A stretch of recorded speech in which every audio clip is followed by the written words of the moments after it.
I think. Can you hear me? I can hear you perfectly. Okay. Everybody else can hear it. Perfect. I've got an echo. Does anybody else have an echo? I do too. Yeah, I got Okay. a little bit of it. Yeah. Let me leave and come back in. Could be me. I don't know. Let me Hey put my guys, we ears in. are we are live right now. We didn't have the intro because I wasn't sure with everybody else streaming. I didn't want to have any copyright issues. So you are live now. Grace and peace, everybody. We are in the building. Thank you so much for stopping by. We are the Dangerous Liberty podcast, as well as got a couple of hosts and guests and such of that nature. So my name, of course, is Jason from the JWhit podcast. Let me go ahead and cue it over to my guest, Gary. Tell us, Jared, rather. How are you doing, friend? I'm doing all right, brother. How are you? No complaints at all. Not a complaint in the world. Just a quick intro. My name's Jared. I've got the channel Continue Freedom over on YouTube, Rumble, and X. And I'm an Army veteran, small business owner, and I talk about politics, culture, all those fun things on the internet. All those non-controversial things. I love it. I love it. I love it. Joe, how are you, brother? I'm doing great. If you guys don't know, I am Joe Redden, otherwise known as the Older Millennial Online. I have a great cooking show where I discuss recipe. No, I'm just kidding. I talk about politics. I like to try to offend people. I like to try to upset people, and I'll do my damnedest to do that tonight. Let's make it happen. Let's do it. Let's do it. Clerpatriot, how are you? Doing great. How are you this evening? Excited to see Quite, everybody. quite well. You got to do it. Tell us who you are, what you're about. I'm Claire Patriot across all platforms. I mostly hang out on X, Instagram, TikTok, and Facebook, and I talk politics and current events. Sometimes talk about celebrity crazy news. That's my thing. That's your jam. I love it. I love it. Nish Perez, how are you? I'm doing great. I hope you guys are as well. We are. Go ahead. Well, I am the good woman on TikTok and X. That's all the ones that I did. And I essentially got pushed into this by Candace pretty much. So that's all I have talked about so far. I love it. All right. Yeah. Okay. Let's talk about it. Yesterday there was the quote unquote debate. I'm gonna now affectionately call it the discussion. That was not a debate. Yesterday there was the discussion between Andrew and Candace. And Pat PBD hosted it and moderated it for whatever it was worth. I think it was actually pretty good, but I want to hear from my guests here as well. If you don't mind, what do you feel like Candace had to demonstrate or Andrew had to demonstrate to sway you or bring you over? Let's start with Jared. We were kind of talking about it before the show. If anything that has been claimed by Candace Owens had been brought forward, that would have lent at least a little bit of credibility. Now, I'll admit that I'm pretty confident in the stance that I have, but Right, if all facts. these things that we've been told exist that have not been produced, that are part of this whole coming soon campaign that she has used to build this true crime show that's been going on for a year, if a sliver of it had been delivered, I would have said, okay, there's legit information out there that maybe we don't have. I didn't expect that. Deep down, I kind of hoped that maybe something like that would come out, that she would deliver. But I think that not because I'm any supporter of Candace, but because maybe she actually was holding some little sliver of data. And that was just such a bridge too far, because she's established herself, in my opinion, as a grifter, as a liar, and that this has been a coordinated campaign based on spite and jealousy and, whatever her ideological differences with TPUSA and with other people. It's just this vindictive campaign. And I had hoped on Andrew's side that he would have come out and said, okay, I've got the evidence on my side. When we get to these topics, press her to say that she doesn't have this or that she actually doesn't have that. She just says that she does. And I think those were some missed opportunities that he didn't take. He called her on a lot of things, but it felt like the conversation just kind of fizzled away into something else, and they went to the next topic without grilling it. I think that's where the repetitive content post-debate would have been found, is if, no, you still haven't answered the question. You still haven't, I think Rage Bronson posted it, And he was in his live stream. He said, complicit in what? Complicit in what? Complicit in what? He never would answer the stinking question. Facts. He finally gave a version of an answer. It was twisted, and it was, complicit in the narrative. Even though Candace Owens and all of her people and all of the lemmings below her, they took it and ran with complicit in the assassination of Charlie Kirk, which is what they've been saying. That was a backtrack on her part. And so to say that there was a victory in that, I think was a bit of one, but it went largely unnoticed by most of the people. And I will shut up on this part and say that I don't think that we were really the winners or that Candace's people were the winners. If you look at the online content, I think it's actually driven us further into our corners. And it really was $300,000 wasted, in my opinion. Okay.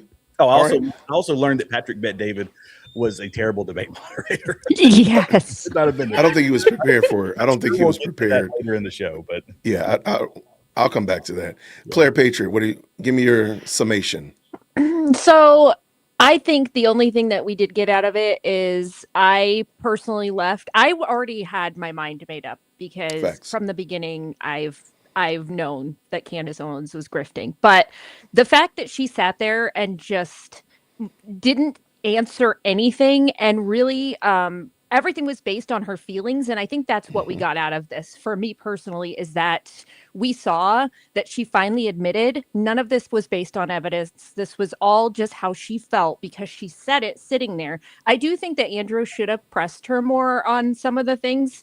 But I think going forward, if there is any sort of lawsuit that comes after the trial, she just admitted that she did all this based on feelings. And I think that that will really help any sort of court case that has to happen with Erica Kirk, TPUSA.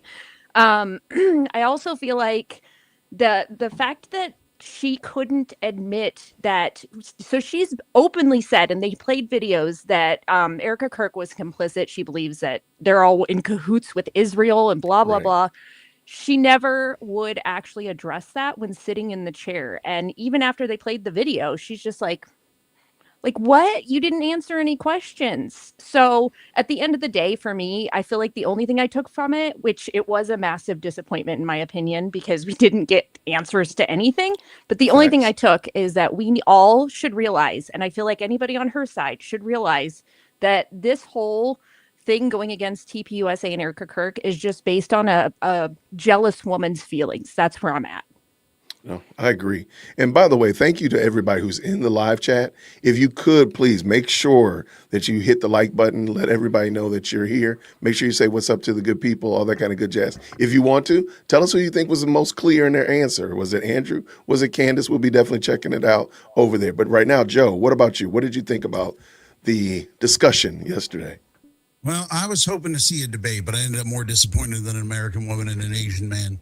But it was just because, like, what I was hoping for was to actually hear Candace have to defend her claims, right? Because the way it started out was we had to pretend that we were as interested in hearing Andrew, and this is everyone. We had to pretend the internet was as interested in hearing Andrew defend his claims as we were in Candace defending hers. Like, Andrew's kind of new to the fight on this, but Candace has been making claims since day one. She's the one making insane claims. Andrew is out here just saying, hey, I'll wait for the evidence. I'll wait for people to tell me what the truth is. You know, wait for people to show me what the evidence is. And she's been making crazy claims, but we had to spend the first 2 hours addressing the state's case. And that wasn't what any of us were there to hear. None of us were there to hear. Facts. Oh, what did the prosecutor say? Like, we all watched the trial. We all watched we watched the preliminary hearing. God forbid Candace takes that out of contest and says, I don't know the difference between a trial and a preliminary hearing. But the reality is we were there to have her defend her claims, and we had to wait 2 hours and 14 minutes for her to do that for the first time. And that was extremely disappointing. And I was even more disappointed. I was a little bit disappointed in Andrew's fact checkers, but I was even more disappointed in his inability to read the fact checks they gave him, because they routinely gave him fact checks where the last sentence of the fact check proved his point and he failed to read it. And I was yelling at my screen. I wanted to punch my monitor. I was so angry about it. But I mean, it did help reveal that she had no actual answers for any of the claims she's made. She had no actual evidence. But with all the candy sexuals in the chat that we see right now that are just obsessed and think she was right, it didn't do much to prove that. I think it was a waste of $300,000. I think it was a waste of Andrew's time. And PBD is a waste of a moderator, so that made it even worse. It's like when you got one of the candidates, one of the people doing the debate looking to you for help the whole time and asking you questions the whole time. I was like, oh, this is a PBD quiz show. Yes, it was. Yeah, so I was massively disappointed in Andrew. I was massively disappointed in the format, but I mean, I guess there's only so much you can get out of Candace for $300,000. I got you. Lady Perez? So for me, I know that whoever talks the most loses, basically. So I didn't know if that was just strategy. That was infuriating to me at first, where she's just filibustering and she's gish galloping, just like throwing lie after lie after lie, not letting, and I watched, what the people in the back that were doing the fact checking were saying, or like, what are we going to do? Stop it every 2 minutes because she keeps lying? Like, what were they supposed to do? Just continue every other minute pulling up another fact check? So maybe they could have had a better system of fact checking where they pop it up on the side without interrupting the conversation. But yeah, I do feel think that would like have been better. I feel like they had a strategy with letting her talk, essentially showing that she has no receipts. And I think it made it more clear that her show is for entertainment purposes only, because she would not repeat anything that she, he was trying to get her to back up her claims. Yes. She would not repeat them. She kept referring back to her show for a reason, because during the debate, she was not on her show, so it wasn't entertainment purposes. So she didn't want to get herself in a pickle, as she said. But she kept referring to her show because in her show, she could say, well, I'm an entertainer. That's what my YouTube channel is labeled as. So she can say whatever she wants. And she let us know that too. So that's my take. No, I appreciate it. What would you say, anybody, feel free to jump in. What do you think would be the strongest point for the person that you thought lost, if you will? What would you think would be the strongest point that they made? Well, I think the audience lost. So I think we as the audience lost. So all right, go ahead. But I mean, the reality is Candace lost. The reality is that we had a 4-hour discussion, and she offered no evidence of anything. In fact, she misquoted so many things. Like one of the most ridiculous things was her saying, "Oh well, everything in the preliminary hearing was hearsay," and then she quoted Rule 1210 or whatever the hell she quoted, right? Yeah. But again, what that rule says is that it allows hearsay. It doesn't mean everything in there was hearsay. Like a medical report is not hearsay. Police report, charging document, none of that is hearsay. And he let her get away on it. And that's why I was like, he had so many opportunities to dunk on her, and he missed every single one of them. So let me jump in and ask all of you all this. Is it possible that, because this was definitely a different Andrew, thumbs up if you agree. This was a different Andrew, right? Okay. I wasn't Chihuahua Andrew, I heard. Right. But is it possible that we got a different Andrew because they wanted Andrew to do the foaming at the mouth, yelling back and forth, that same thing he did when he was debating Zach, or when he was debating Stu Peters, that constant yelling back and forth, nobody's listening, everybody's just going back and forth. Because I personally think he was trying to restrain himself to allow her to keep talking and make a fool of herself, because she is, as Lady Perez said, she's given us a lot. The one that talks the most loses, or as the scriptures say, in the multitude of words, there's sin. So she sinned a whole bunch, right? Just by just yammering. And they gave us a lot of it. And to build off of what you said, Joe, nobody really came here to watch Andrew defend a point that we all agree with. We didn't need that.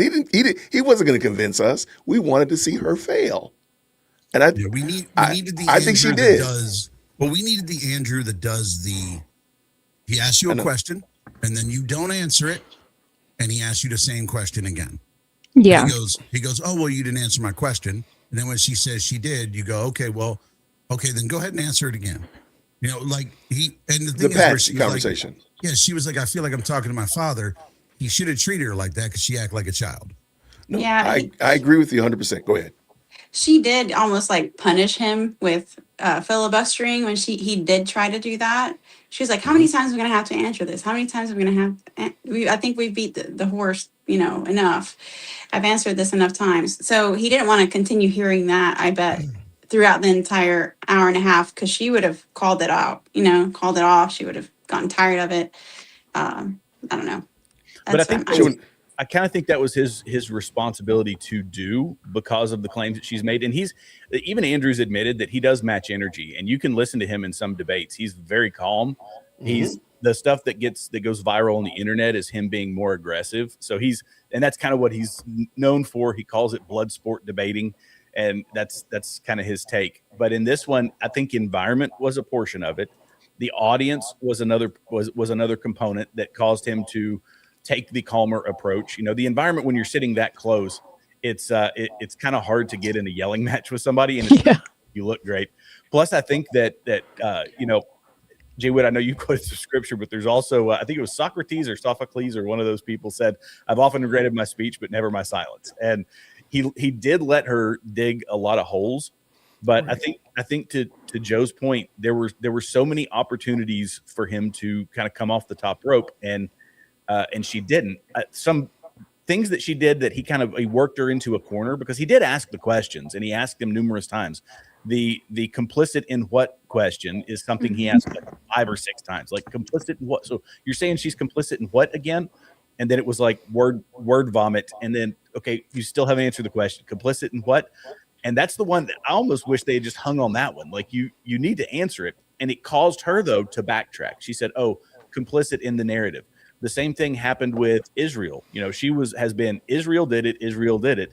And it wound up being, well, I couldn't say Israel was on the ground and shot and killed Charlie Kirk. So that was a version of a backtrack. And then Tyler Robinson is a patsy. Yes. I believe that he's a patsy, not that he is a patsy. I believe he's a patsy, which is a perfectly, I don't want to say based on the evidence, it's a stupid position to have, but it's fine. If you want to have one, you can.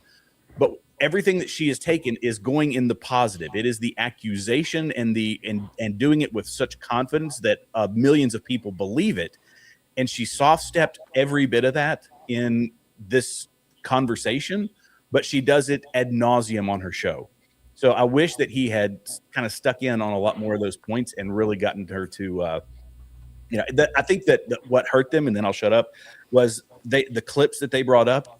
Where was Nathan Livingstone? Where were the Nathan Livingstone matches?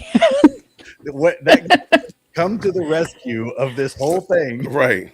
Just play a 2-minute Nathan Livingstone mashup, and here's all the stuff that she has word vomited on the internet for the past year. So I agree. Yeah. Shout out, if you don't know who Nathan Livingstone is, that's Milk Bar TV. In the chat, in honor of Milk Bar, go ahead and flood Milk Bar TV in the chat. We need him to know that we appreciate him. I'm pretty sure if you didn't even know who he was, if you didn't know his name, you know his product. He has been crushing it on this topic of pointing out Candace's duplicity. Shout out, put Milk Bar in the chat. Just flood it. Let him know we appreciate him. Okay, were you about to say something, Nish? Well, I watched Steven Crowder's, live, and they're the ones doing the fact checking, right? Facts. So they did play Milk Bar on the show, and they had it ready. But if you didn't see them, they were kind of like another video, another fact check. So it's almost like they were having a disagreement of like how much to fact check. And they had them running around trying to figure out which is the perfect one to show. Yeah. So. Which is I guess is a good problem to have. Sad to say what we're discussing it, but there's so much evidence out there to point out. And that's what I hope that Cantifa actually does, is look at it and say, wow, your leader, your false Lord and Savior sat there and vacillated and flopped around like a trout for almost 3 hours and really didn't give you anything new. Didn't give you anything substantive that you can say, okay, here is some proof and some evidence. Not even as much as an email. Actually, the whole story about the French assassination plot morphed and changed. That changed in 4K. Like, wow, that's different. So, I am curious if they're going to follow up with Joe Kent on that. Yeah, that's what I was about to say. Yeah, when she dimed him out, And she was like, well, Joe can't. I mean, my source. It was like, oh, don't say those two things back to back. Yeah. A girl, Just walk away. like, you could have just lied and just said a sentence about Joe Kent. But damn, when you said Joe Kent, I mean, my source, like, wait, okay, now we know why Joe Kent lost his security clearance and wasn't involved in any of the meetings. There we go. There we go. Like she just dimed on. I just imagine Joe Kent in that moment watching it, going, "Bitch!" Like he was just so unhappy. No, I agree with you 100%. I'm shocked. Go Oh, ahead. sorry. I was No, just going to please. say, I'm still shocked with how many of the Candy Cole is still commenting that she won that debate and that Tyler Robinson's a patsy, and she would not say why she believed or had evidence of Tyler Robinson being a patsy. And everything she was bringing up, she was saying everything in the pretrial was hearsay. Everything Candace Owens brings up is hearsay. Like, she's like, I have an anonymous source that told me, and that's how I know. I know Right. this because, and I'm like, girl, you can't say that you don't want to listen to hearsay in general, even though the pretrial is not all hearsay, but you can't have a problem with hearsay when your whole platform is hearsay. Like, I mean, and really? then and She, their she was whole picking goal and is like, choosing. Yeah. yeah, Well, In defense of the people on the internet who say that Candace Owens won that debate, I just want to point out there were people, very well-known people on the internet, who said Joe Biden won that last debate. So, like, you have to understand that people on the internet are stupid. It's a very you almost made me yes. spit my water out my nose. Well, like you said, Clerpatriot, like she was saying how everything was hearsay and it was unreliable, but then she then used that as a reason why Tyler was a patsy, and then picked some of the testimony from whatever Yep. Lance Twigs to back her Hmm. claim up. So I'm like, okay, so is it reliable for court or is it reliable for you? Which one? Can't do both. And it was that, So- honestly, that was part, if you guys remember the motion that was filed by the defense here recently, that was why they were trying to get the aggravator of discharge of a firearm in the presence of a child, which is under 14, I believe. Mhm. It was essentially their argument was they don't want the judge to make an inference on top of an inference on top of an inference on top of an inference on top of an inference, and that was what they were trying to make. However, the case is still, and that's one that I was talking to Gil, the lawyer Gil, about that, and he said that this is something you can do. Like, if there's evidence there for that, you can make inferences that are logical inferences based off evidence. However, that's the problem, is that the evidence. Where's the evidence for hers? You can't just make an inference on top of an inference on top of an inference to get to whatever conclusion, or whatever wild theory you're trying to put forward. And that's what she does. The whole thing about all of this is evidence. Where's the evidence? Give us the evidence, Candace. And she cannot produce it, but she can do the same thing, which is, well, if this is true, then let's take these 12 steps to get to my end state. And this is now true, and it proves it. Like, and that's it. And that's where she goes with it. There you go. And So I think one of my biggest. Oh, go ahead, brother. Go ahead. Yeah, I was just gonna say it frustrates me to no end that people fall for it. But just like Claire, I think it was you that said it. I can't remember if it was you or Nish, but it's the entertainment thing. It's why she treats it like entertainment. And I can do that because I'm just here to entertain. I'm drawing a story. I'm making a true crime documentary out of my best friend, and I'm making millions, baby. That's, I guess one of the things I was most disappointed in, and I want to hear what you all were disappointed about, is I was disappointed that it wasn't a true debate. I wanted a true collegiate level. You have an opening, you have an opening. You make a claim, I rebut it. And I wanted that back and forth type of situation with a time limit and all that kind of stuff like that. Again, that's why I just call it a great conversation, because it definitely was not a great debate. And I don't know if maybe personally, I believe Candace knew that, because she doesn't do live conversations like this. So this is probably the second one that I've seen where she had an adversarial conversation with somebody. The only other one I found is the Blair White one, which was a complete and total dumpster fire. But I guess one of my biggest disappointments was that it wasn't a true debate where we can literally sit down and go by point by point by point, claim by claim and say, man, she did a great job of arguing this, or man, Andrew really, flamed her here. And that would be my biggest disappointment as it relates to what did not happen on yesterday, or the point that was not pushed or pressed. I think the only thing in the discussion I hated rather, was that I thought Andrew was on a great track and he was talking about what would it take for you to basically put your child up to be sacrificed like this, and not, would a gag order really stop you? Would a gag order really stop you? And I think I speak clearly on behalf of all of us who are parents in here. No. Oh, no. I will gladly be in jail tomorrow and my child will be free, because I will absolutely say no. I will absolutely I will flame the gag order. He didn't press. I mean, he pressed her, but I think he should have stayed right there. He should have parked the car, pulled the keys out the ignition, and sliced the tires. We're going to stay right here until further notice. We're not going anywhere. But those are the two things that really disappointed me as relates to this entire thing. You want to tell me what, maybe Joe? What about you? Well, that was the biggest problem, was the format. Because like I said, we came into this, and I turned my volume up a little bit. I don't want to be too loud. I just had people in the chat telling me I was kind of low.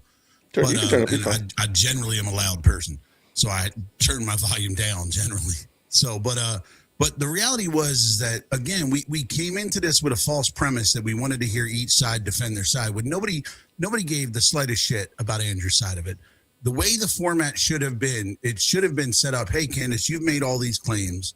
I am going to have you defend these claims. It should have been PBD saying, on August 2nd, you tweeted this was a fact. Okay, now, Andrew, what is your question regarding that fact? He asked her for facts. She has none. Cool, you suck. Let's move on to the next one. And that would have been the way to do it, because that's what people wanted.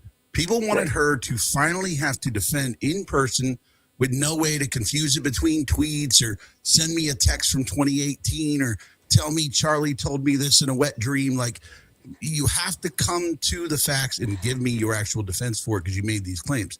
Like, we had no requirement that she had to answer for the fact she brought up a dude who was one of the most least credible people I've ever met in my life, and told me that he accidentally walked into a skiff, which doesn't happen, or told me that Brian Harpole was at Huachuca, or any of the insane claims she made. Instead, she was being held to, hey, have you seen the receipt? Like, it was almost as if Andrew came in and was told, hey, you don't get to talk about the really salacious shit she said. You only get to talk about the stuff that she won't look like a total fool trying to defend. So it was just insane. The format was dumb. The way the moderator, if you can even call him that, he needs to go back to his own show and act like he's important over there, because he did a terrible job on this. Actually asking somebody, he had a 22-minute discussion with her where Andrew's just sitting there sweating, just sitting there, just doing nothing. And it was insane to me. It was the dumbest format with a bad moderator, with actual no debate and no questions set up. And it was like, that's what none of us came to see. Yeah. I'm wondering how much of that might have been behind, because you heard them talk about negotiating, and that's actually why the show started late. They were negotiating. Maybe they did pull some of those questions out. Maybe some of this. Right now, he deserves some of his money back. Right. He definitely deserves some change. Absolutely. What about you, Clerpatriot? Anything that stood out to you? What really disappointed me was the moderator, for sure, because instead of actually, when Andrew was pressing Candace, she would just keep throwing back old tweets at him instead of answering questions. And I'm like, moderator, what are you doing? Yeah. There wasn't any format with it, and it felt like it was just moderator and Candace on a team, and then Andrew, and it was just very bizarre. If they had formatted it better and actually had someone there that was like kind of middle of the road and listened to both sides and all the things, it would have been an actual debate. But I felt like we didn't see that because of that. And I mean, I feel like at the end of the day, like you said, it was a conversation, and then Candace wasn't pressed on anything. And for her to, and every time he's bringing something up, like the Patsy thing over and over again, she's like, "Are you going to bring up the Are we going to talk about your Like, what?" Yeah. I'm gonna do something. I'm gonna go a little bit off script. Somebody keeps saying that Andrew didn't know the charging the charges. I'm gonna tell you this. My name is Jason, JWhit at JWhit.com. I don't believe Candace knew those. Yeah. I believe those were read to her in her ear. The fact that she read those off verbatim, how they are on the charging document, but she doesn't know anything else that's on the charging document. Boy, get out of here with that stupid stuff. But You the know, worst, good but the daggone worst well. part about that was like when Tucker Carlson asked Ted Cruz, do you know the population of Iran? And it's like, man, that ain't got nothing to do. We're trying to reduce that population. Like, it don't matter if you know the population. Right. And so, but just to finish up, because I see somebody keep saying, he didn't know the charging documents. Man, go somewhere and sit down with that stupid stuff. She didn't know it either. I don't think so either. They were reading it into her ear. She had an earpiece on her left side. Andrew had one on his right side, so you wouldn't see it on the camera. But you can see Andrew's periodically. And we know that PBD had them both in his ear. Forget you. And the horse that you rode in on, they read that to her in her ear. Forget you. Okay, I just want to get that out of there. I just want to make somebody mad in the chat. So please go and go kick rocks. Enjoy your celestial rock kicking from here to Pluto. I don't care. They read that to her. Okay, now, Nish, what about yourself? Was there anything that disappointed you? I'm going to go with, I don't think she's muted herself. You muted Nish. Nish is muted. I'm a mute. This is like that. This is like Zoom call procedure. Yeah. You're on mute. So I'm going to go ahead and put Jared on the spot. Jared, what about you, my friend? Yeah, I think that if it had been pitched a little differently, that I hate to say the same thing. I've kind of highlighted the thing that really frustrated me, which was the lack of pressing. But the format, I want to reiterate a couple of things on the format. It should have been, as opposed to a debate, because look, no. Andrew and how can I rephrase this? Okay, so Andrew's debating the facts, and all this stuff has been made wildly public, and everybody has access to the same information that Andrew Wilson does, to include everybody that supports Candace. They can all read it too. They just don't for whatever reason, and don't, or if they do, they don't believe it. She's the one who has come in the negative and saying, no, none of that is credible, and here's all my credible information. I think it should have been phrased, instead of a debate, as Candace Owens answers questions. And when she doesn't, because there really was no back and forth debate. She didn't really ask Andrew anything, to Claire's point, other than, well, what about you saying Erica Kirk is too retarded to run TPUSA? You really think? And she hung on that for minutes, like 5 minutes. She was hanging right. She was troubled by that. She was shook by it. And she hung on his tweet where he mentioned whatever it was, 4 or 5 pieces of evidence. And you're telling it, and to make as big a deal out of it, of a tweet or an X post, as as if it's somewhere on the same level as a woman who's been running an internet show with millions and millions of viewers, that's the same thing, was it was ludicrous. So that was about the only back and forth that we got from anybody. Fair.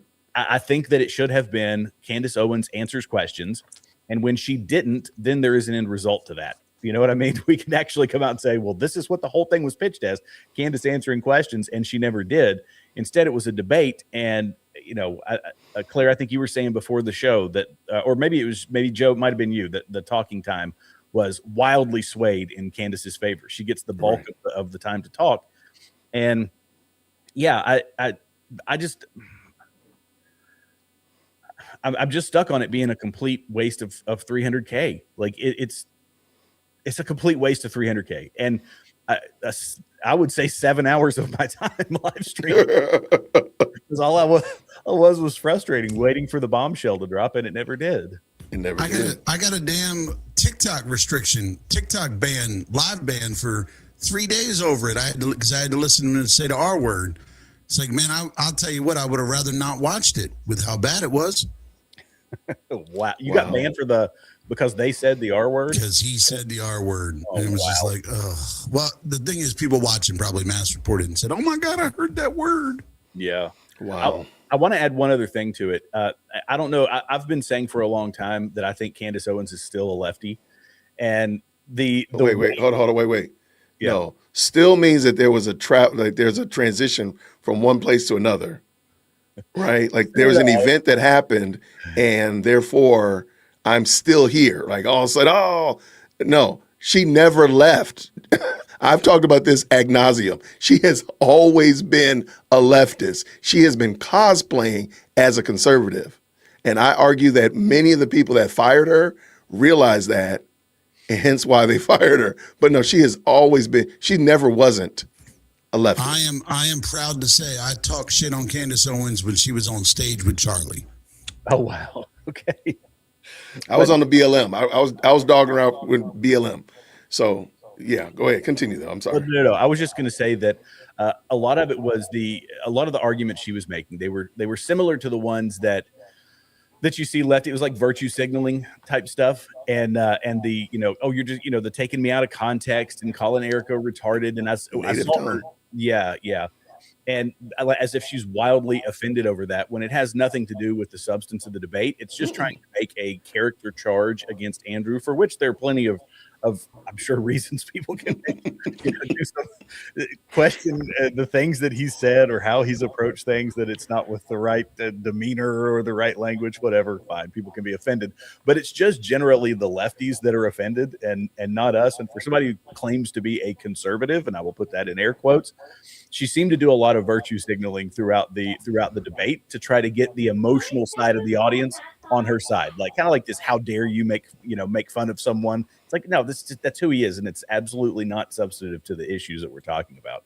So I agree. Just another thing that frustrated me. I just really wish they had a refund clause if anybody violated the rules, because if you remember, she called him an asshole during the debate, which, like, there was an ad hominem rule that you don't get to make those attacks.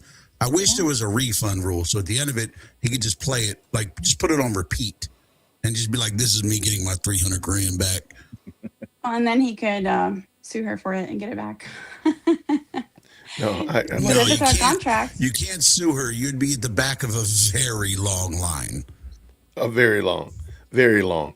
Nish, was there anything particular that stood out or disappointed you about the discussion? Besides the discussion. Yeah, when just the fact that she was not, interrupted during her filibuster and asked to, stay on topic, and she kept trying to. Technically it was ad hominem, subjects that she was bringing up, so that had nothing to do with the case. So I was just like, why is PBD just letting her blab on about her relationship with her husband and like all this stuff? I didn't understand that. I do think would I be able to ask a question real quick, just because one of your chatters said something really interesting, and I think this would be a great question for Claire, because Claire was part of that Israeli run Martian chat group that was going after Candace, right? And and if you notice during the debate, Candace went on the defense for Erica. She's like, you called her a retard. And she acted offended on behalf of Erica Kirk, who she thinks murdered her friend. And it was amazing to me. Like, maybe you should add Candace to that Protect Erica Kirk chat. Yeah, I think so. As agent number 33, I decline the. I'm agent number 0015. I decline. I'm operative 0013. Do you decline? So sinister. Wait, is this one of those where the lower the number, the better? I decline for sure. Yeah. Well, mine's 33, so I'm the most suspicious. So. There you go. I'm over here like Trump on the Epstein Island. I was never invited. Never invited. I'm the same. But okay. No, that was a good question on a good point. And I'm like, wait, so you're more offended that he called Erica Kirk retarded. Have you said anything bad about Erica Kirk by any chance? Yes, no Candace? kidding. That was I'm like, the clutching of the pearl. It was the clutching of the pearls for me. Like, have you said anything bad about Erica Kirk by any chance? It's like those pearls got Erica's blood on them, and you're gonna clutch them like that. Yeah. That would have been the perfect opportunity to play one of Milk Bar's videos. Mm-hmm. Perfect. Right. Spot on the money. Part of me wishes that they had played some more stuff in length. I mean, I know they were pressed for time and all of that, but just optically, admittedly, it doesn't look great when you just take that one snippet. I think it either should have been compilations, mashups, whatever, to show that there's a consistent trend, which is what Nathan has done. Yeah. And they do that. They picked a clip. It's like, look, you guys, you could spare 30 seconds and splice that together. That it showed that to me that they didn't really do I hate to say it, they didn't do enough prep work for that. Mm-hmm. Well, here's the thing. I think they did the prep work, and I think Andrew's vanity created a problem there. I don't think Andrew was willing to bring anyone else who questioned her into this. I think he wanted the focus to be on him, and he was like, look, I paid $300,000. I'm going to make this about me. Because let's be real. Milk Bar would have been a better choice of person. There's plenty of people that would have been a better choice of person to sit down with her. Andrew got to sit down with her because he paid the fee. Well, no, I'm just saying that Came without a ticket. Yeah, I'm just saying that when they went to show the clips, if they had done either that's where I felt like they weren't prepared. I might have misspoken on that one, but am I making sense?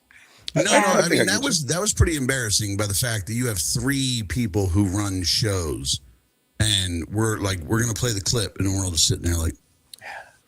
Oh, it took forever for them to load things too. Yeah, Sitting there, and I was like, "I'm going to record this." I'm like, "Why am I recording for 4 minutes when they're doing nothing?"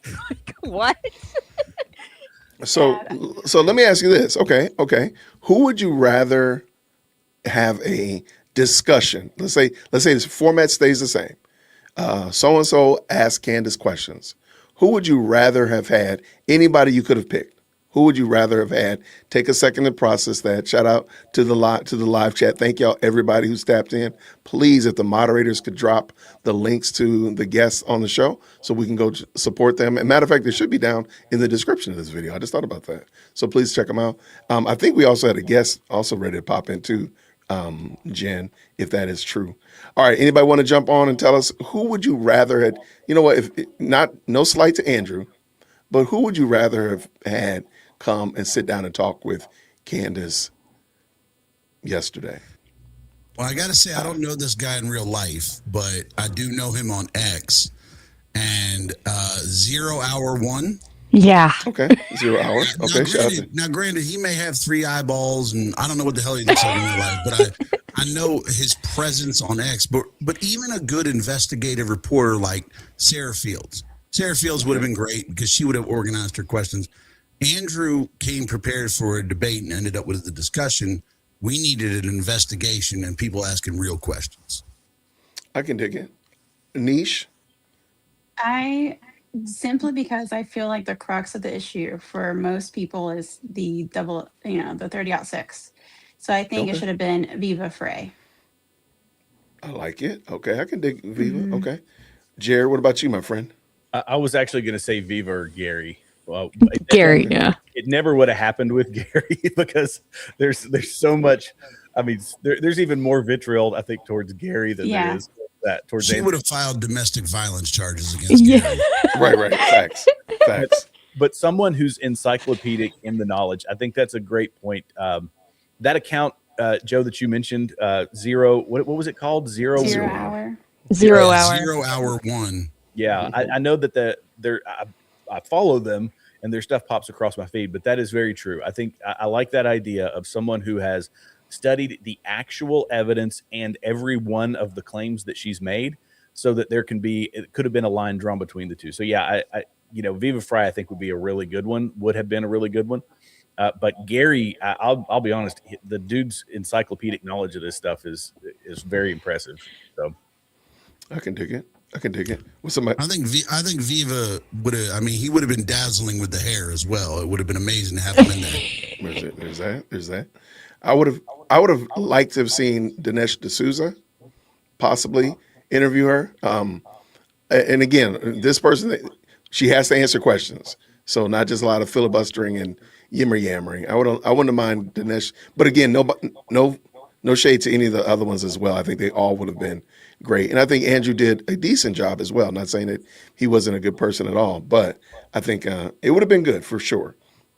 I got people in your chat saying Ben Shapiro, that he would have never gotten away with a booster seat. I love the man, but he would have gotten away with that. He would have had to have a much bigger chair.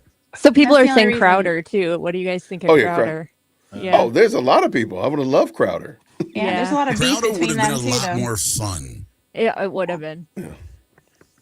Well, I think the production would have been better. It probably would have gone more smoothly. He's got a pretty good crew, like a production crew, and I think that was kind of it made Andrew look unfortunately a little less professional. But granted, he was doing it in her studio, so that as a guy who kind of does that stuff for a living, productions in other places and video work, it's not that easy to pop into someone else's studio and get hooked into whatever software they're using.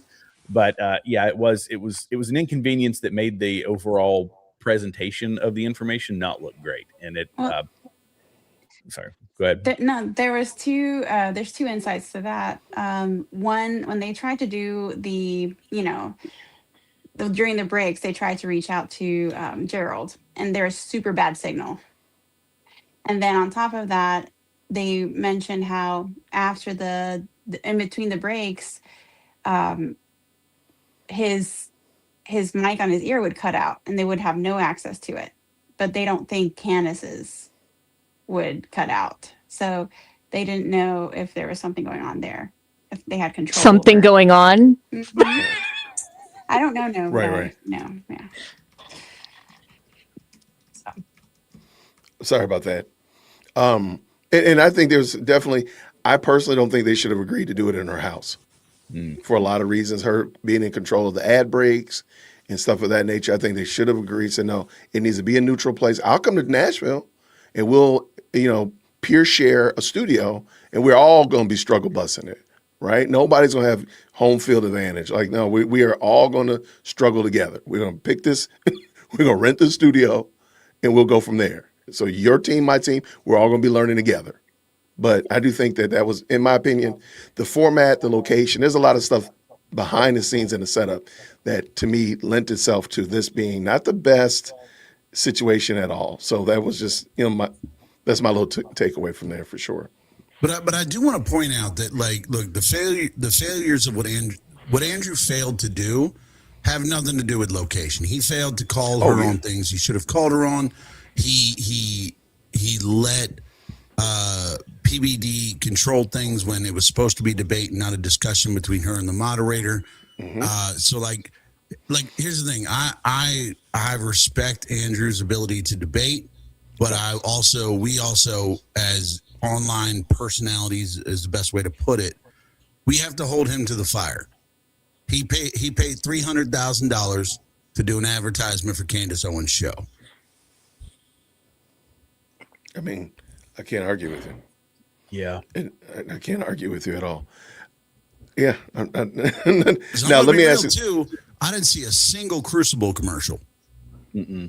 Yeah, they probably made so much money. Not only the 300,000, but the streaming on YouTube. I mean, was anybody watching from there or check in? Because it was insane. The super chats and the gifts were coming in so fast. She doubled the money Andrew paid her, no doubt.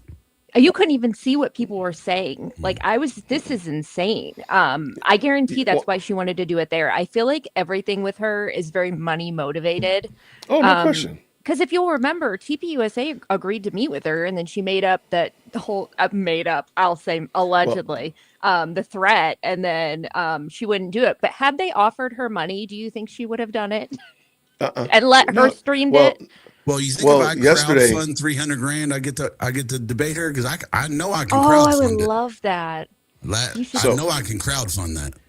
So and I hope people actually take the time to stop and think about that, because I think that's a reality. I think that's a real situation that she does try to capitalize on funding. Because remember when she wanted to debate TPUSA, what did she say? I'll come there. When they said, well, come here. No, we'll stream it. Why? Because she would have been able to do exactly what she did here without any problem. That was the most ridiculous part about it, because they called her on it because she said, I want to talk to them anytime, any place, anywhere. And they said, cool. How about this multi-million-dollar studio we got? And she said, no, I can't travel. It's dangerous. And then went to Graceland, Spain. She went other places Rome, too. Russia. Yeah. She's been six places. She's been six places in the last year. Well, it's crazy. Says I don't feel safe, I'm gonna go to Russia. Right. Well, you know what though? Our overall beard quality here on this channel has increased. It has increased. I mean, we have some great beards on here. I'm sorry, ladies, but you've been in the presence of some great beards. But now our beard game has gone up exponentially. Shout out to Reese, the beard lawyers in the building. Shout out to you, friend. How are you? I'm good. How you doing? You guys were having a legal debate, and I'm like, you guys can't talk legal game without me, okay? I have to crash the party, and so we need adult knocked on the supervision door. up in here. We What- need adult what's that? supervision, man. Come on. Yeah, adult supervision is what I do best. My only lawyer experience is hiring one. So Sometimes that's the worst experience that you could possibly have. So I feel bad for you. Well, as my support of the criminal justice system and as such is to not need to hire a lawyer. So I'm glad you're here, and I'm glad I'm not having to hire you. Shout out to that. Well, let me just say this: hiring a lawyer is sometimes the best thing you can ever do. I mean, like the kind of work that I do, people That's a good hire point. me frequently before the problems arise, and that's a more prudent use of your resources than hiring a lawyer to get you out of jail, for example. I got you. That's a good Right? point. Yeah. I got you. So just in case anybody doesn't know, I don't. When you hear there are charges before they get you. And just in case, Reese, if they don't know you, could you please tell us who you are, what you're about, all that kind of good stuff, so everybody knows who you are. Yeah, I go by the moniker Beard Lawyer on social media. My name's Rais Mohammed. So I'm an internet lawyer and corporate lawyer. So my biggest area of practice is internet defamation. So I represent content creators, the celebrities of the internet, internet entrepreneurs, internet tech founders.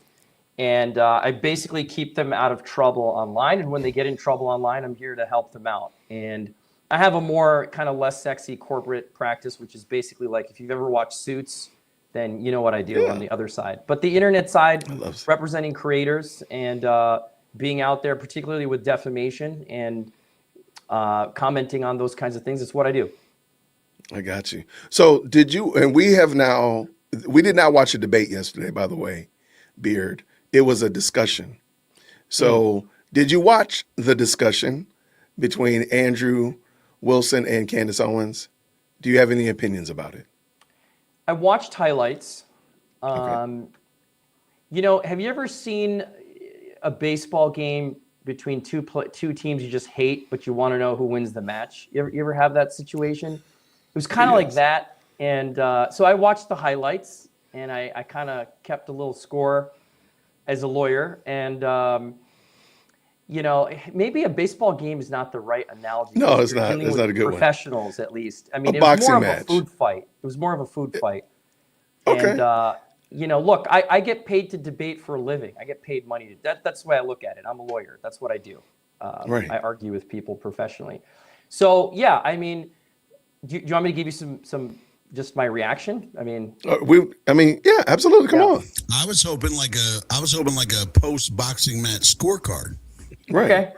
Well, Okay. let me start by just painting the landscape a little bit. I think what fascinated me watching this as a lawyer is that Candace and Andrew kept kind of arguing past one another.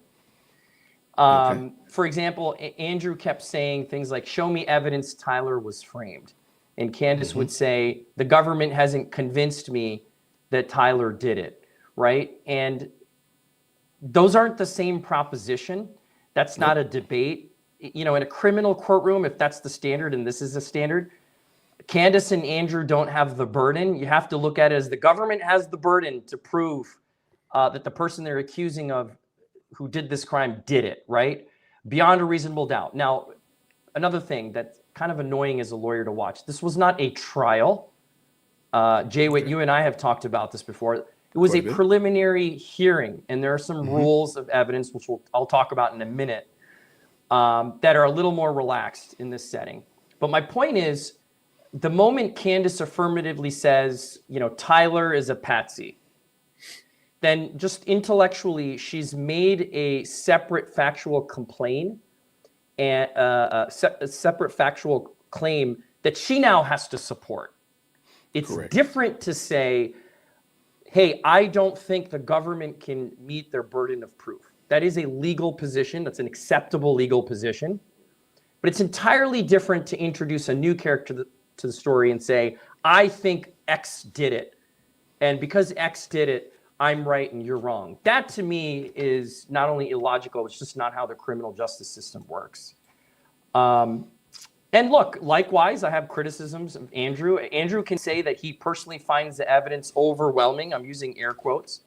But legally, that's meaningless. The standard is not whether the evidence is overwhelming.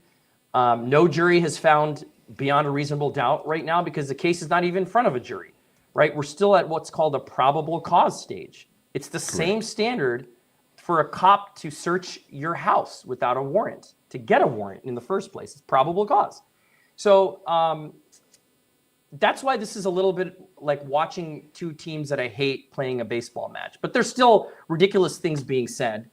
And again, I'm not a big fan of the patsy argument because it does not address the government's burden of proof to show that Tyler Robinson, if this gets in front of a jury, committed the crime beyond a reasonable doubt. And that's what everybody wants to know, right? And further for that, I believe September 1st, somebody can fact check me on this because I haven't looked at it in a while. I think September 1st is when Judge Tony Graff in Utah is going to decide, at least that's when final arguments are on whether this will actually be moved to trial, meaning the probable standard has been met and that this case will actually move towards a criminal trial. Until then, it's all just argument. It's all banter, right? So I thought the debate was disorganized. I thought it was not a debate. I think you guys, somebody said that correctly. I think that was not the correct framing. I think it was a chance just to get eyeballs. You know, I think Patrick Beck-David hosted this just to get people to see that, you know, he was in the mix. I don't think he added a lot of value. Again, I'm just talking as a lawyer. I have nothing against anybody personally. It was hard to watch. So, and being the fact that you are a professional debater, you get paid to argue, if you will, do you agree that if it had been formatted as a true debate with time limits and requirements of that nature, it would have been better? Or what do you think pertaining to that? Oh, yeah. I think what they should have done, this is what I would do, is you pick 10 things Candace has said, for example. Okay. And say, you said this. Where's your proof? Argue your way, and I'll tell you my version of the story. And vice versa, right? That's how debates work, is you start with the premise, and then the person who's taking the position should support their position, and then you get to argue it with facts. That's basically how it works. Otherwise, this is an eye-poking contest, and it's horrible to watch. This is terrible. It was painful. I just wanted to say, so like in my background, I was an interrogator when I started in the Army. The setup of the room did not make for a debate, right? So they more embrace the Sean Ryan podcast setup, which is never a debate. It's a discussion. It's a friendly environment. It's meant to kind of lull you into feeling secure and relaxed about the way you're talking. And again, I'd love to hear Bearded Lawyer's thought on this. Is, to me, if you have a debate, and I know this sounds trivial as hell, you need a table. You need the ability to have something to argue across and not so much sit comfortable in chairs looking at each other. Well, this is my point about they were talking past each other all the time. You know, like if Patrick or somebody said, here's what we're going to do. Why will the state not be able to meet their burden of proof to show that by probable cause they are prosecuting the right person? That's a very concrete question, because now it frames the DNA from the trigger, the DNA outside of the trigger, the ballistics. It frames suspects. It frames the location of where Tyler Robinson was, not nebulous ideologies and opinions and political speech and all the stuff that doesn't win or lose a case. So if I present a theory that I believe aliens from outer space came down and, you know, found a rifle and decided the rifle wasn't the best weapon and somehow put an exploding device into a microphone. Let's just say that's my theory. And somebody said, well, Rais, what's your evidence to support that? And I said, well, the government's retarded. I haven't moved the needle. That's a great point. Nobody, that's like saying, that's like saying I can't think straight today because my shoe's not tied. I mean, they're not correlated. And so I have a problem watching people who are not academic, who are, and listen, I think both Andrew and Candace have abilities to attract an audience. And I've said this before, I personally believe the cost of a microphone and camera should be at least $1 million, because the burden to get into this game is way too low. And as a result, you have a lot of noise. At the same time, I believe in freedom of speech. Obviously, I'm a First Amendment lawyer. I just think there's a lot of noise, man. I just think there's a lot of noise. And I'm happy to get into specifics about what was said. I know you guys were starting to talk about that a little bit, about some points that were made. But I would have liked to see this charted. I would have created a chart. Let's talk about bullet fragments. Let's talk about DNA. Let's talk about alternative theories. Put your facts. What are your facts? It's just hard to watch when it looks like people with ADD who are not medicated just spewing. That's what I saw. I mean, I'm sorry. The highlights that I saw. And I didn't watch all 3 hours because maybe that's my attention span issue. I don't know. Well, I will just go ahead and tell you right now, it wasn't much better for us who watched the entire thing. So I was screaming screaming at the laptop. Sometimes I feel like Candace intentionally misunderstands how a trial or pretrial works. That, or she knows and she's just trying to make everybody else confused. Do you ever feel like she's using that? People don't understand that you're not going to get all the information. We're not going to get all the evidence until the actual trial. Yeah, because the way she was talking to Andrew was like she was saying we should know this. I'm like, what? So I don't think she. Go ahead. I'm sorry. I wasn't sure if the question was directed at, but I have a very it's to you. It's to you, Beard. I was just going to give you a second to process it. I have a visceral reaction to this because, again, as a lawyer watching these things, anybody who understands, and I'm not even a criminal lawyer, okay? I don't purport to be. I'm a civil practitioner, but I know enough about the criminal process. I've read enough to know this. At this stage, nobody knows what the other side has in full. They just, period, they don't. The judge doesn't know because it hasn't been presented yet. So the strategic thing about, smart prosecutors, and for that matter, smart defense lawyers will only show the cards they need to show to advance their position because they don't want the other side to build a defense when and if and when this gets to trial premised on what they had 6 months or 7 months or 9 months to prepare for in advance of a criminal trial even starting. So for that reason, it is illogical to even conclude. Again, not even talking about who's right or wrong, but it's nonsensical to suggest that the cards are laid out and we know who's going to play what. It's just false. It's incorrect. It's not how the system works. Wait, could I just ask a quick question, just because we do have a lawyer present? I love that so much. So a point that Candace made during this debate was that, oh God, now I lost it. It was about the idea that people don't present things here like they don't present their case. And very obviously true, like you said, they're not going to give all their cards away. But then she spoke about discovery when she said that, the defense didn't have these things. And he brought up the fact check that showed, and he didn't read it, which made me want to reach through the screen and choke the ever-loving shit out of him.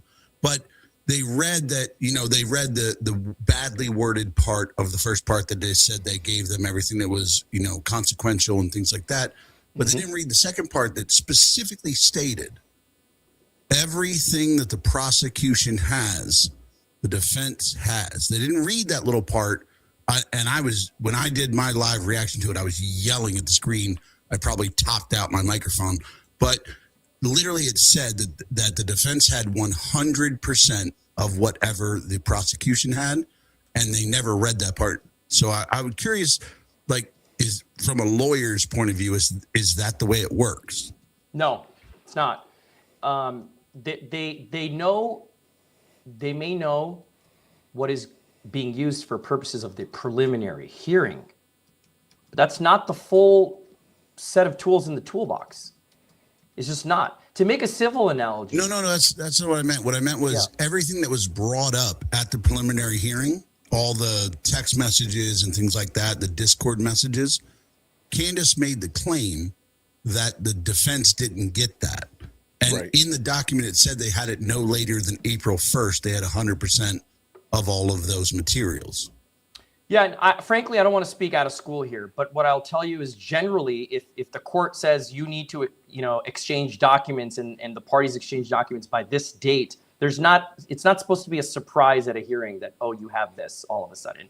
The only real surprises that happen is somebody may get asked a question on cross-examination. For example, a forensics expert, Olivia, I forgot her name, the gal who was the testifying ballistics expert. For example, people may ask questions on cross-examination that somebody didn't anticipate. So facts may come out.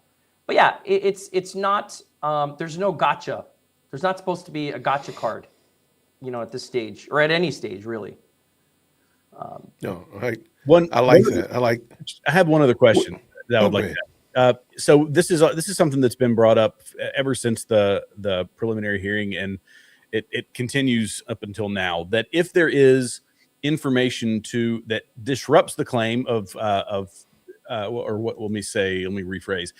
Candace made the argument that the text messages could have been doctored, that the Discord messages could have been doctored. If the defense had evidence to prove that in the contrary, that is something that they would have presented as well, to say, well, here we have potential evidence that these messages were doctored, they weren't sent by the defendant, whatever. They would have brought that forward then as well, right? Well, it's a great question, because it is quite possible that they're only releasing the amount of evidence just enough to poke a hole in the argument. Now, the strategic decision on whether to lay out all the cards or not is something that you and I, in fact, anyone watching other than the legal teams, will never really know, right? And so I don't know. I don't know if somebody's presentation of the facts or their argument was, look, these Discord messages were altered. It is logical to conclude that the counterparty who is suggesting they're not reliable should show that they were doctored and how they were doctored, right? It is logical, particularly here where that evidence is being given weight on whether there's probable cause. So the logical conclusion is, yes, they should. They should. Now, whether they did or did not, I don't really know. I don't know that any of us really know.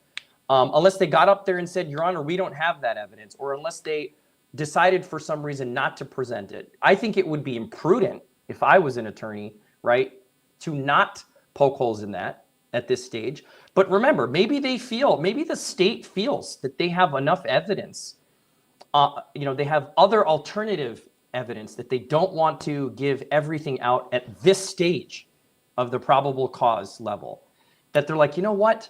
We don't even want to introduce this yet. Why should we educate them on the weaknesses of our case as prosecutors? Why should we do that? We have the burden of proof. The prosecutors have the burden of proof. The defense does not have to present an alternative theory. All they have to say, if this goes to trial, is prosecutors did not meet their burden of proof on any of these claims. Boom, boom, boom, boom. They don't have to produce an alternative theory. They don't have to produce an alternative bullet. They don't have to say it was aliens. They don't have to say it was. All they have to say is they didn't meet the burden of proof. Let me ask you one other question. Sorry that something just came up. That if, from a tactical standpoint, I guess you would say, in a trial, would there be any reason for the defense, because we're in the probable cause phase of this, to try to get it to move forward to trial? Would there be any time where you would say this is better fought in trial and we let it proceed? Or in my mind, it would be, we should be making the best possible defense now or injecting whatever we can to prevent it from moving forward to trial. But is that, kind of, you're talking about the prosecution may have additional information that's going to be released. Would there be a reason for the defense to say, let's let it get to trial because we're going to get even more information, and we believe that the information exists to maybe get our client off or to get charges reduced or whatever? Is that making sense? Can I piggyback that real quick? Because Jared, my question goes exactly with what you just said. Where a good example is Candace makes the case that she has a receipt that shows Tyler was at a restaurant pretty good distance away. And she says she knows she has proof that he was at this restaurant when the shooting happened. And at a preliminary hearing, would the defense not bring that up to be like, hey, our client was not even in the zip code? And along with Jared was saying, like, if the defense has something where they're like, hey, homeboy wasn't there, like, wouldn't that be something they'd bring up? Or is that something maybe, as Jared would say, it's something they'd save to trial? No, something basic like that should absolutely get brought up, for sure. So if you have, to say it more succinctly, if you have a receipt that the potential criminal defendant here was not available to commit the act, that strikes me as evidence number one. Mm-hmm. Like, you wouldn't talk about ballistics and DNA if you had exculpatory evidence that this person couldn't have even done it because they were inebriated, they were on a ship in the middle of the Atlantic Ocean, they were in Dubai, they were, right? So right. That is not a fact that I would want to just sit out and blow in the wind for a while. I would definitely put that forward. So unless Candace has access to evidence that defense lawyers don't have access to, which would be crazy, doesn't make sense to me. Doesn't make sense to me. I will always use the inebriated defense. Yeah. Always.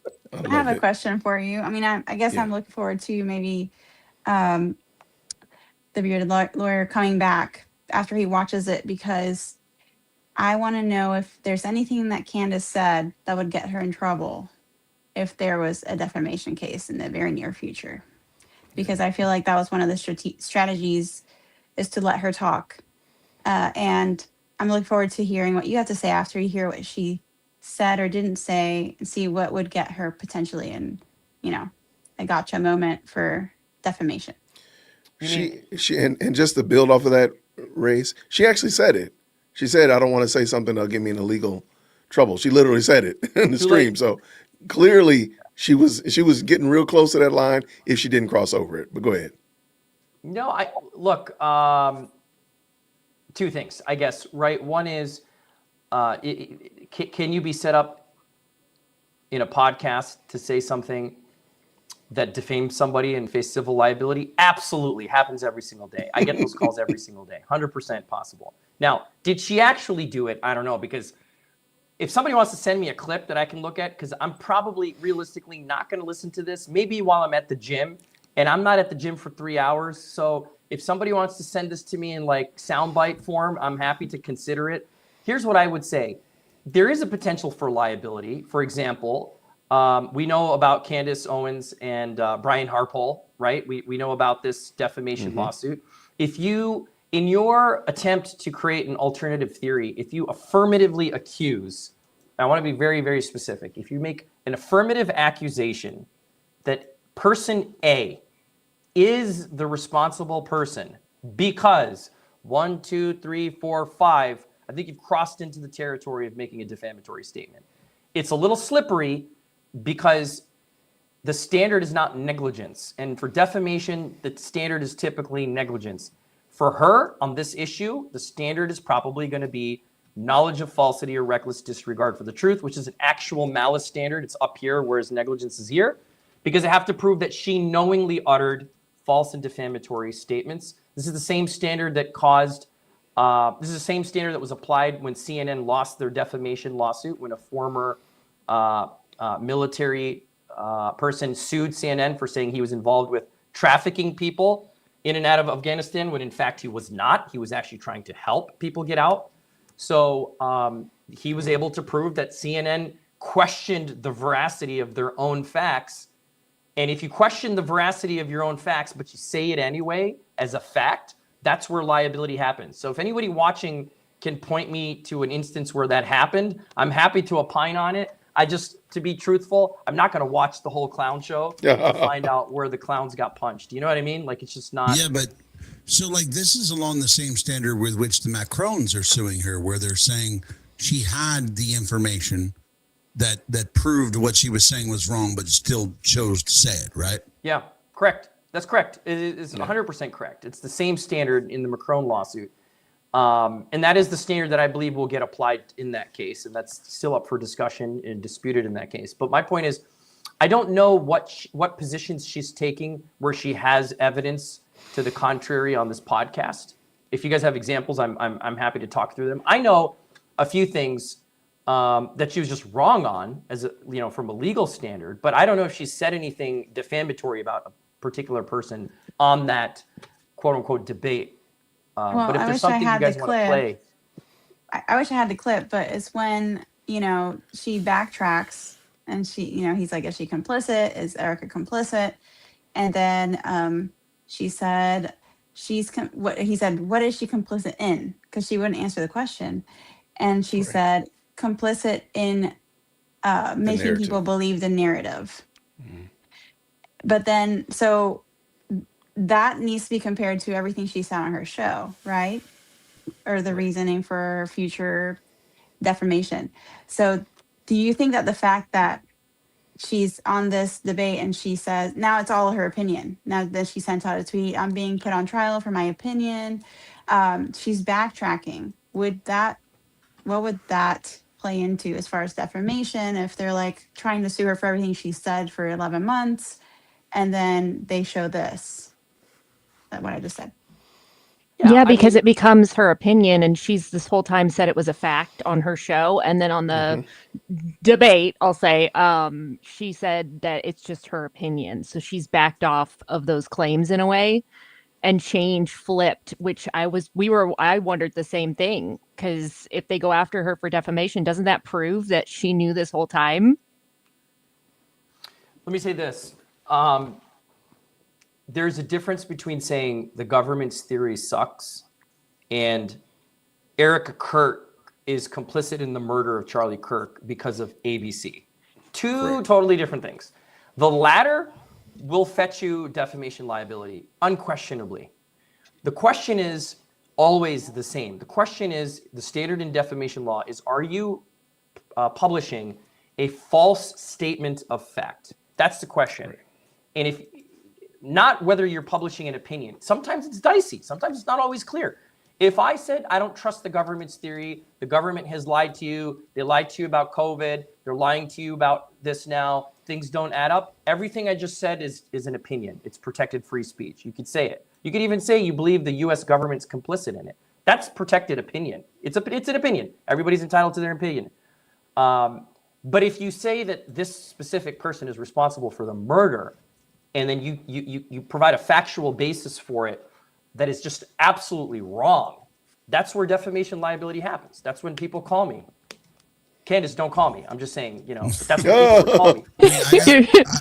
I got to say, the bearded lawyer kind of teased me a little bit. He said, I know things she said that were wrong, and then he didn't say them. I'm sitting here waiting in anticipation, like, tell me, brother, what did she say that was wrong? Yeah, well, I'll give you an example. So, for example, something on the screen. What's this? Hold on. Okay. So shout out to Jen, the producer. All right, Jen, this is the initial, what is this exactly?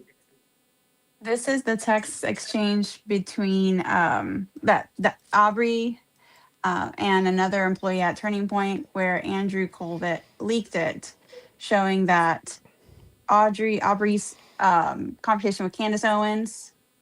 Got it. She was bragging about it. And she was talking about how Candace said at the bottom, the first question, when I'm in Tennessee with Erica. Yeah. Can you zoom in on that by any chance? Because I don't have the power to. I can't see it either. Yeah, I remember this conversation just though. So you know, the important thing is, I'm asking, Candace said, I'm asking everything. First question, why did you murder your husband? That's exactly. There it is. Her response was, oh my gosh, I cannot. There it is. And I will say the best part of this text exchange was this got released. And then Aubrey and Candace, both people who were in possession of these text messages, because they were the ones that were talking, both said, well, release the whole thing, Andrew. And it was like, Andrew doesn't have the whole thing. However, both of you idiots do. Yes. One of you, I remember I was in Texas and this came out. And I watched Aubrey go, oh, why won't you release the whole thing? And I texted Andrew. I was like, yo, why don't you release it? It's your text message. It was so insane to me that they wouldn't do that. You know what? I got a bad feeling we're going to probably end up becoming the Milk Bar TV support staff, because I just thought about it. Remember that time she had that quote unquote comedian on in her studio, and he said, she said, tell me what you think about Erica Kerr. He said, oh, I don't want to say anything. And he said, she did it. And they like had this big cackle. They enjoyed it and such of that nature. That's going to come back. That's going to come back and haunt her, because that was literally in the same room that she said that she didn't know what she had said about him. Like, that's crazy work. What was the guy's name? You know, the comedian. Russell Brand. Yusef something or he's a Muslim. He's an older guy, but the other. yeah. Awesome, Yusuf. There we go. Yeah. Yeah, and he said it. He said she did it, and remember that. And she sat there and cackled, and she didn't correct him. Now, granted, yes, that was they would hide it under the guise of comedy, but she said it multiple times. Shout out for sure. Thank you, Jen, for that. All right, here's the word count. That's insane. Wow. When you see this beard, what do you think? I mean, listen, I have always been told that less is more. I don't really know what to make of this chart, other than to say that Candace talks a lot. Look, was she speaking a lot because she was trying to make logical arguments and presenting evidence, and Andrew was simply asking questions and Patrick were just asking questions and she was providing answers? If that's the case, then that looks good, because that means you're giving me a lot. But the inverse is also true. If we ask questions and you're just yapping and you're not giving answers, that looks really bad. She said a lot and said nothing at all at the same time. Yeah. Like, it was just... No, that's what I was going to say, is that she literally, I think she recognized that she was in the lead going into this debate, and the entire thing was run the clock. She was trying to run the clock. She gave 50-word answers to 4-word questions, and it was just one of those where she was running the clock, and she recognized that if she kept talking, she could get out of this and go have some dinner and still be perfectly fine. Yeah, at one point, he said, can you just give me a yes or no answer? She's like, we're not doing that. I was like, what? You usually, and this is interesting, right? Because again, as a lawyer, I'm trained to be a professional question asker. And we always know that the quality of your answers are dependent on the quality of the question. And so if you're asking somebody a question and you say, look, I need a yes or no answer, there are instances where you may not be able to give an unqualified yes or no. That's right? There are instances in that when that happens. Yeah, that's fair. But you should be able to clarify and quantify in your answer why you can't give a yes or no. You should be, rather than be deflective and say, we're not going to do that. That to me is walling off an obvious weak point. But let me get to Joe's point, because I think I think I did tease a little bit and play footsies with you guys. So I'll let me just get into the part that bothered me a lot. And again, I'm a lawyer. I'm watching people who are not lawyers engage in a food fight. It's not really a debate. I don't like the structure. I don't think it was a great outcome. I thought it was a waste of a lot of time. I don't think a lot was accomplished. So I'm very critical. One of the things that people were talking about was, hearsay and the weight of hearsay evidence, right? Do you guys remember this? Yep. And I think the argument dispute was, well, that was hearsay and that was hearsay. What I didn't hear anybody say, which I wanted to poke my eyes out on, is what does Utah's rules of evidence actually allow at a preliminary hearing? And the answer to that is, hearsay evidence is admissible in this type of hearing. Correct. So this is why I say people are talking past each other. It's like, okay, that's hearsay. And your point is, the judge is the gatekeeper. There's no jury in the room. Hello? There's no jury. The judge gets to determine the weight. So admissibility at this probable cause hearing is not the same as admissibility at trial. They're two different things. So the fact that there's a lineup and says, oh, this is hearsay, this is hearsay. Well, yeah, but there's a lot of non-hearsay. There were ballistics people that testified or were subject to cross-examination. Okay, so in the truest sense, is a text message, if you're relying on the truth of the words in a text message chain and you put it up on the screen and you say, look, the people who wrote this are not here to testify, but this is what's being said. That is classic hearsay. It is true. But there's exceptions to hearsay, and there's also weight of hearsay evidence, and there's prejudice of not including it. So again, I'm a technician when it comes to this stuff, so I'm looking at it from that standpoint. But it was like nails on a chalkboard hearing just, well, that's hearsay, that's hearsay. I'm like, this is not how it works. This is not how it works. Well, that's the thing, because she did read it, and she did say multiple times, well, Utah, she was insinuating that the law of Utah is a hurting Tyler Robinson because Utah is allowing it.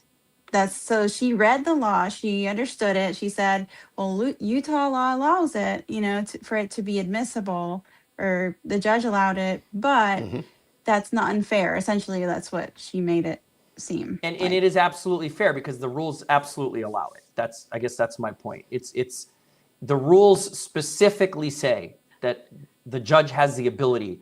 It's Rule 1102, if I'm not mistaken, in Utah, and it actually gives you a relaxed standard for this kind of hearing. So I disagree. I just disagree. She's wrong on the law, right? So this is one of those things where I just, yes. So one of the other things that she casted doubt on, not only the law being fair for Tyler, but she also casted doubt on the fact that the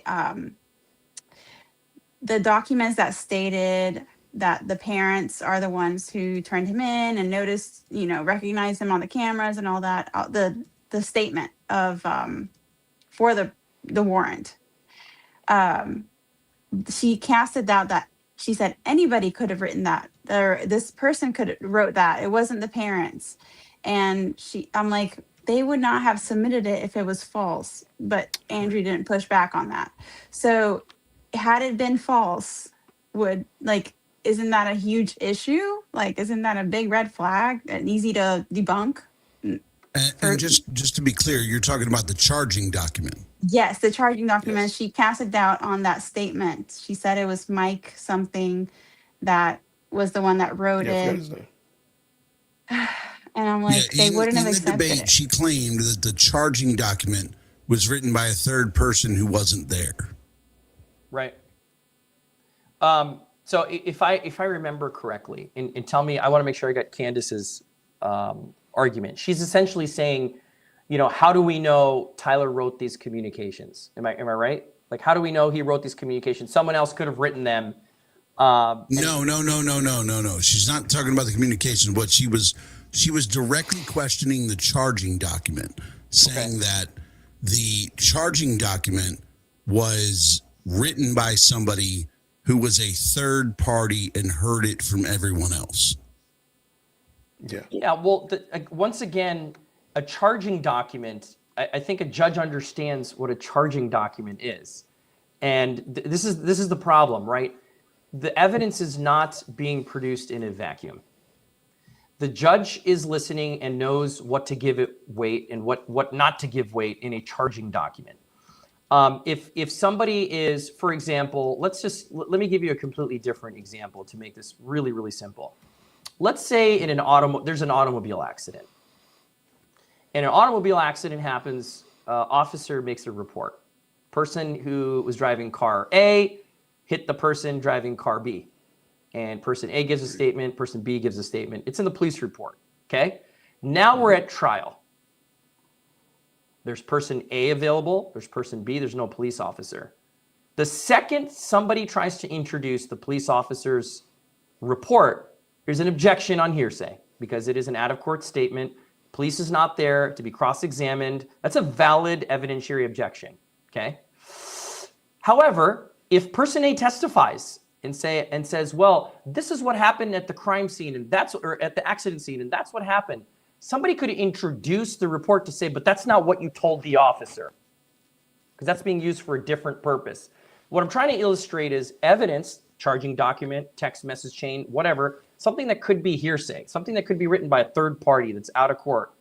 It could be used for something. This is my point about how trials generally work. It could be used for something.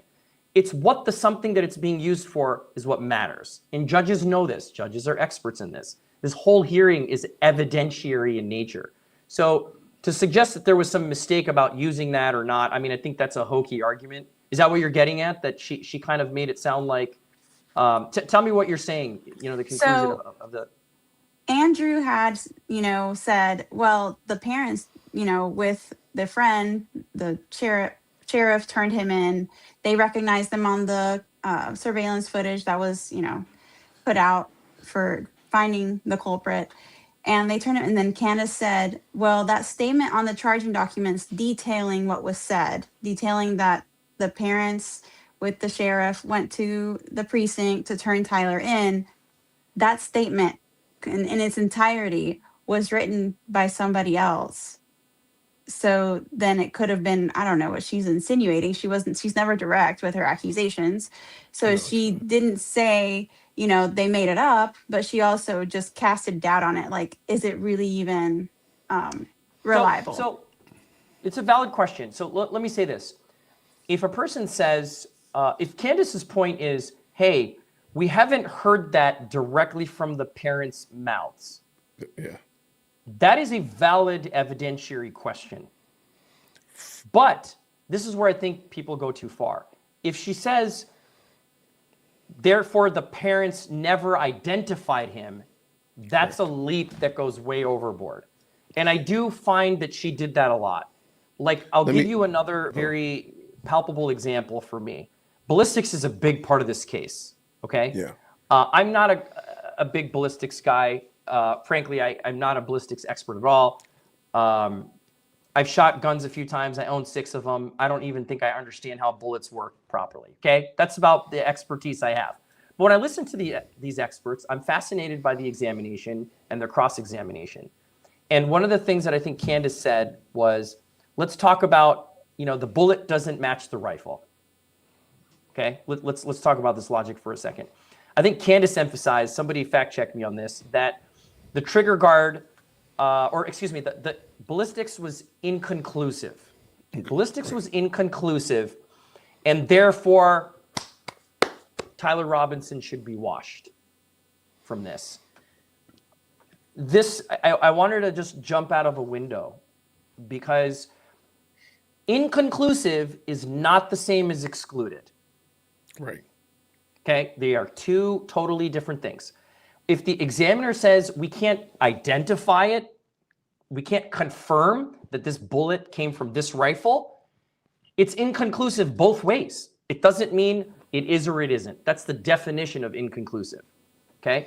The examiner could have said, well, I don't know for sure that this bullet definitely did, but here are all the reasons why we can say it absolutely did not.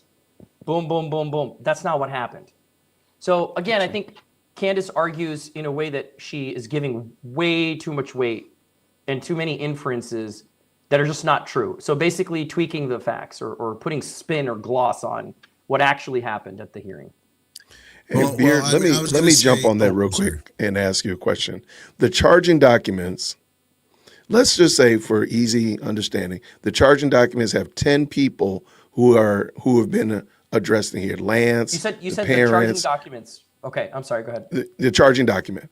And so that was on quote unquote trial yesterday with Andrew and Candace. She was saying that this is hearsay, blah, blah, blah, blah, blah, blah.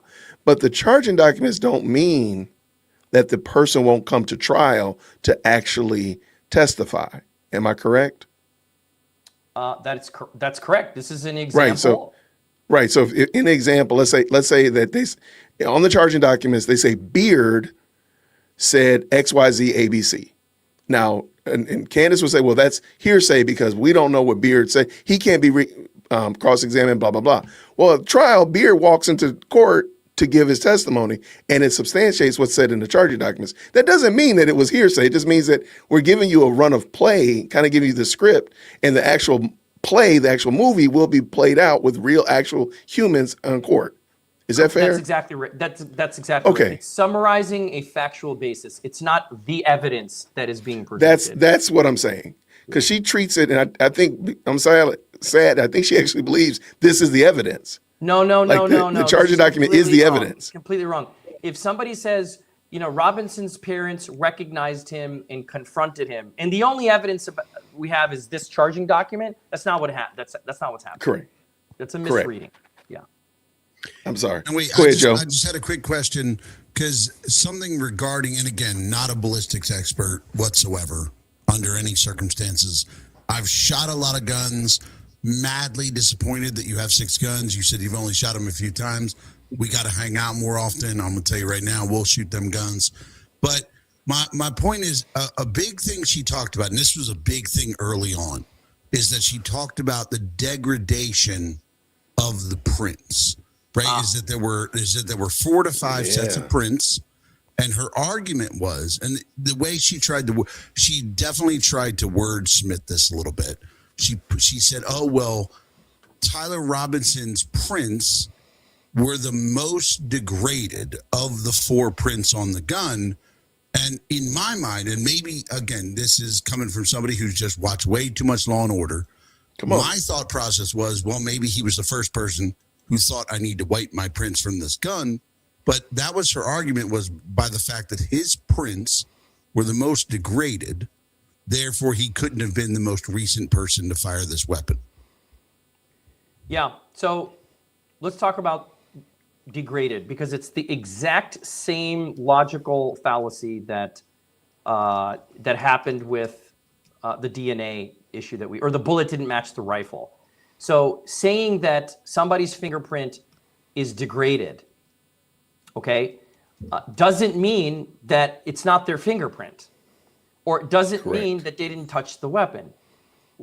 I think, again, she's inferring too much from a true fact. It is true that the evidence was degraded, okay, and that's okay.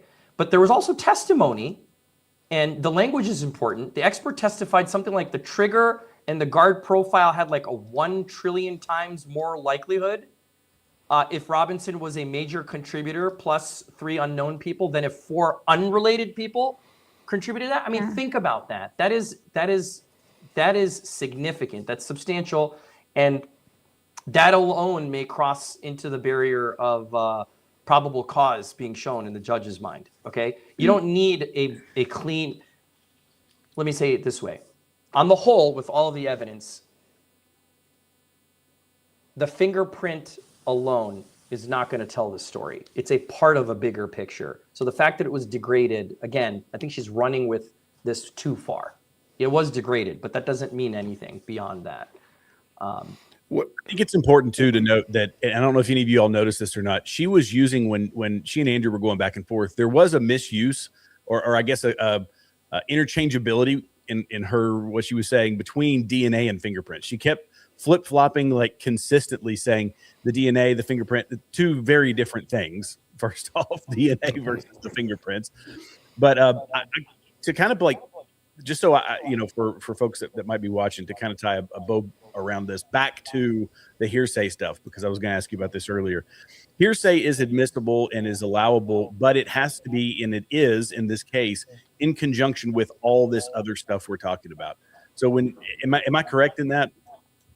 Correct. Meaning the judge is weighing the evidence in its totality to see if it reaches the burden of proof that needs to be established, which is right now, I would say the burden has been met, but it's a probable cause standard, correct? And so something that may be hearsay at trial, when the actual trial occurs, may be given some weight and admissible for purposes of the probable cause hearing. Okay. So just to kind of like tie it together, it's that when she takes a thing and says this is hearsay, therefore we as the non-lawyer types and people out here looking at this case, we should just pull that out because it's hearsay, even though it's allowable under 1102 in was it Rule 1102 in Utah? I think so. Yeah. Yeah. So it's black and white wrong. She's wrong on that. This is black and white. Right. But I'm just saying, this is for people out there when they're trying to make an argument with another Candace person, that it's, look, she pulled this one piece of thing that in and of itself is wrong, but this is also one little piece of the puzzle that includes all this other stuff as well. So you can't just say that all right, it's hearsay. Let's grant that even though she's 100% wrong, that is taken out. There's still all this other stuff to go along with it, and this is a component of the overall picture that is moving it forward to trial. Right? Correct. And whether probable cause is met or not, I can promise you that the probable cause standard will not be met with only hearsay evidence. That's not how this works either. So that's just something that's an argument. That's a throw out argument. And this is why I don't think this was a debate, because if you're going to debate evidence, you should come prepared with either a lawyer's opinion or be a lawyer yourself. Otherwise, it's people talking around in circles about their feelings is kind of how it feels to me. Let me jump on here. I'm glad you brought that up. Let's just pretend last week, Beard, you got a phone call, and it was Candace and Andrew was on the phone, and they said, we want you to help us structure this as a real bona fide debate. What would it have looked like if Beard had set this up from, and you can get out of the studio, you can set a table up, whatever, jousting match, whatever. What would you have set it up to look like if you had wanted it to be a true debate between person and not worrying about the actual evidence, but what would it look like? Go. Well, the first thing you would have done is take a piece of that $300K. Well, there's that. He would. So where does this 300K it'd been called a come from? retainer. What is the 300K? I don't know about this. What is this? Andrew paid Candace $300,000 for that debate, that conversation. That was the most expensive 3-hour coffee date on the history of ever. That's probably the only reason she did it. Just saying. Hands down, no question about it. Wow. So yeah, he paid her $300K to do it. I would have bought a 911 Turbo with that money, but that's just me. I wouldn't have paid her for a debate. But hey, to each their own. I do love it when Bearded Lawyer talks dirty. Yeah. I like it. Okay, so what I would do, here's the exact format. I would put a table together of, by the way, let me take a step back. Who asked for the debate? So obviously Andrew asked Candace to do the debate. So what I would have done if I was Andrew, and I'm kind of shocked he didn't do this. I think this is a stupid move on his part. I would have put each statement that I wanted to probe on a physical sheet or document on a screen share so viewers can track, and I would have put it up. Bullet point 1, Robinson's DNA was on the trigger. Candace, you don't agree or you disagree? Well, it's degraded. Well, what's your factual basis for why the state can't meet probable cause? What's your alternative theory? Did somebody let's do it like this. Boom, boom, boom. And actually, that's how things actually happen at the hearing. That's how they're supposed to happen. It's in a very, very tight checklist ABC manner.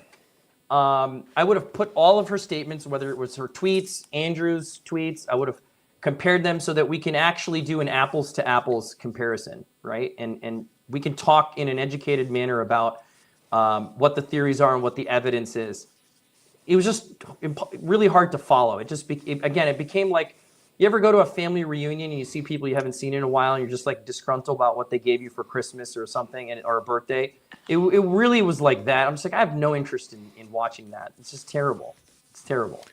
So how would you have set it up? Would you have had it, a desktop, tables across from one another? How would you have set it up in the physical sense? Yeah, I would say, look, I would say, bring two people with you who are in your camp, sit at a table, face each other, opposite sides of the room, not sitting across from each other. And somebody who's the actual mediator will ask the questions, or the host will ask the questions and then hear an answer. That way it's not arguing over each other and you're not talking past each other. And the true neutral would determine if the question was answered, reflect on what was said. And the reason I'm saying bring two people at the table is this whole thing about the earpieces and like reading in. I don't really like that. Come prepared, bring your stuff, have the questions in advance. There's no gotcha moments, and have somebody at your table who's prepared to speak on your behalf. So that's how I would have done it. I think that's a good point, that if they had sent questions in advance, that would have been even better for our side of this, for Andrew's side of this, because you then had time to prepare. And if you still didn't answer the question, that looks even more damning on your side. So the fact that it was impromptu, people could say, oh, this, you didn't know, or this, that, and the other, But yeah, if you gave it to her in advance, I think that's a very good point. At Then the bare minimum, a topic, like at the bare minimum, you know. Yeah. Well, and I think that you know, her defending her claims is what we all wanted to see. It's what we did not get, but it's also there've also been so many that there's half of it they didn't even cover. You know, that there's Half topics that they didn't even touch because it's been a year accumulating every cockamamie story you could think of. That when she's gish galloping and dancing around the question and then never answering, they didn't even get to a fraction of what she has said over the past. I think Jared's 100% right, because I agree. she really did employ every single tactic she had for not answering questions. And the beautiful thing about this format is Andrew could have given her all of these questions. He could have said, you said Erica was complicit. You said dude stumbled in a skiff, right? Yeah.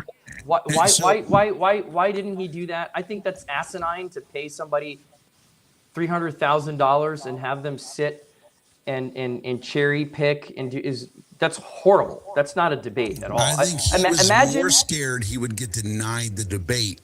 I honestly think that he was willing to take what he could get, and he was scared he wouldn't get the debate. I honestly think in his head he thought the opportunity to make money off of being the only person who has confronted Candace Owens on this would outweigh the money he had to pay, and he was more interested in having the debate than doing well at it.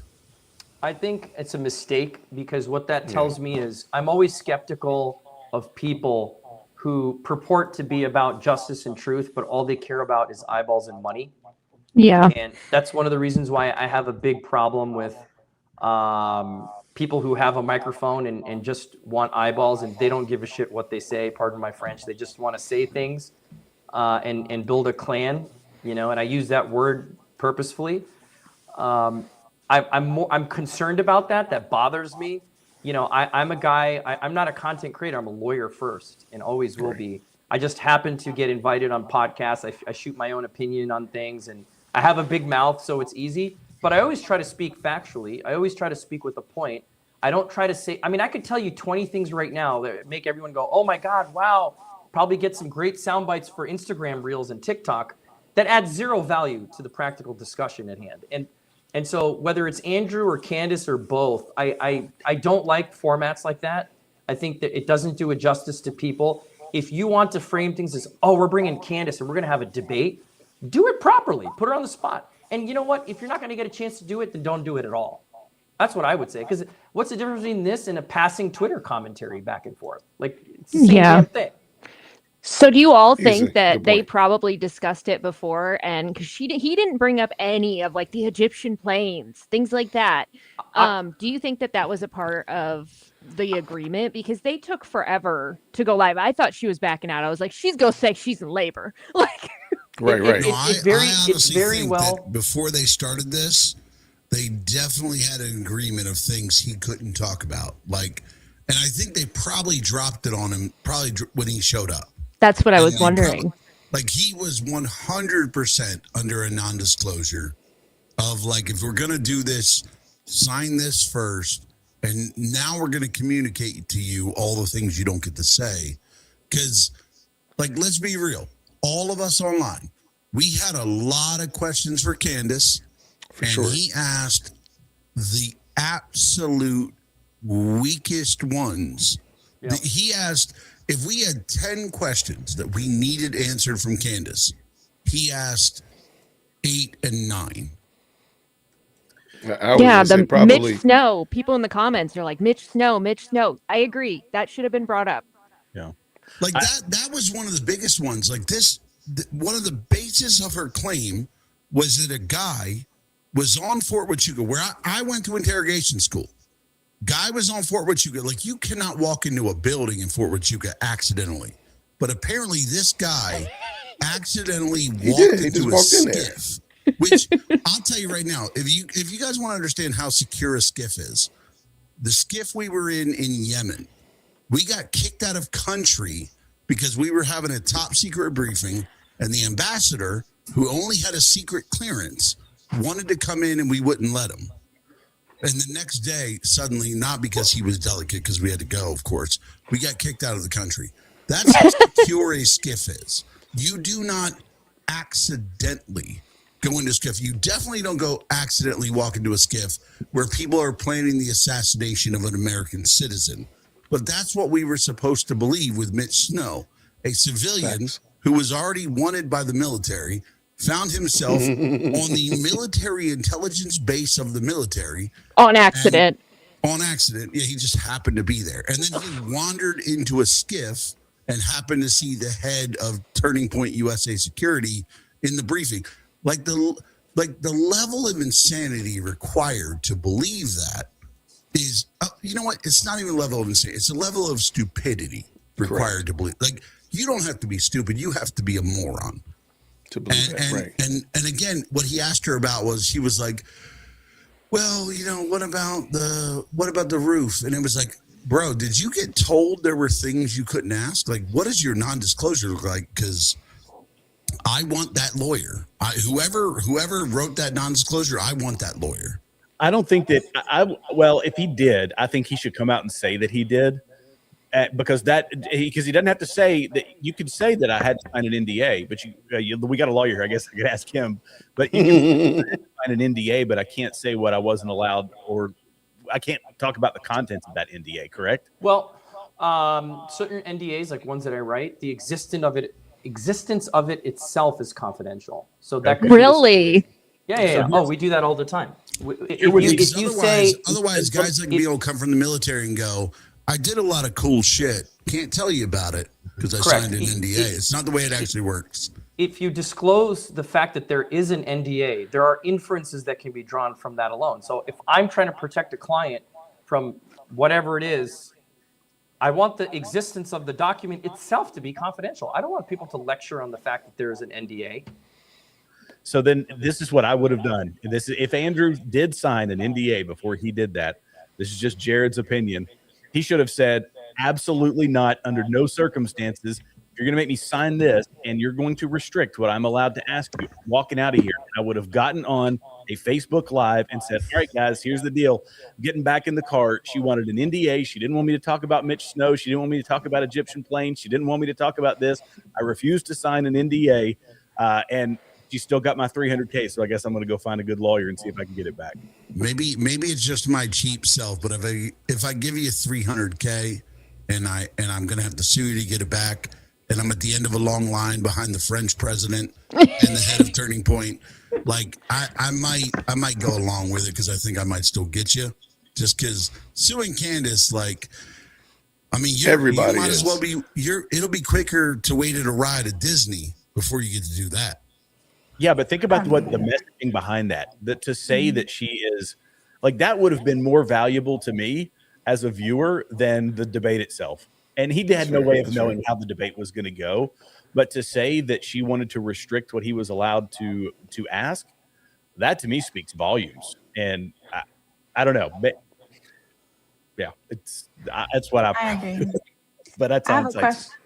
I have a thing to say about there's a super chat. Someone said that they were fighting over semantics about the charges.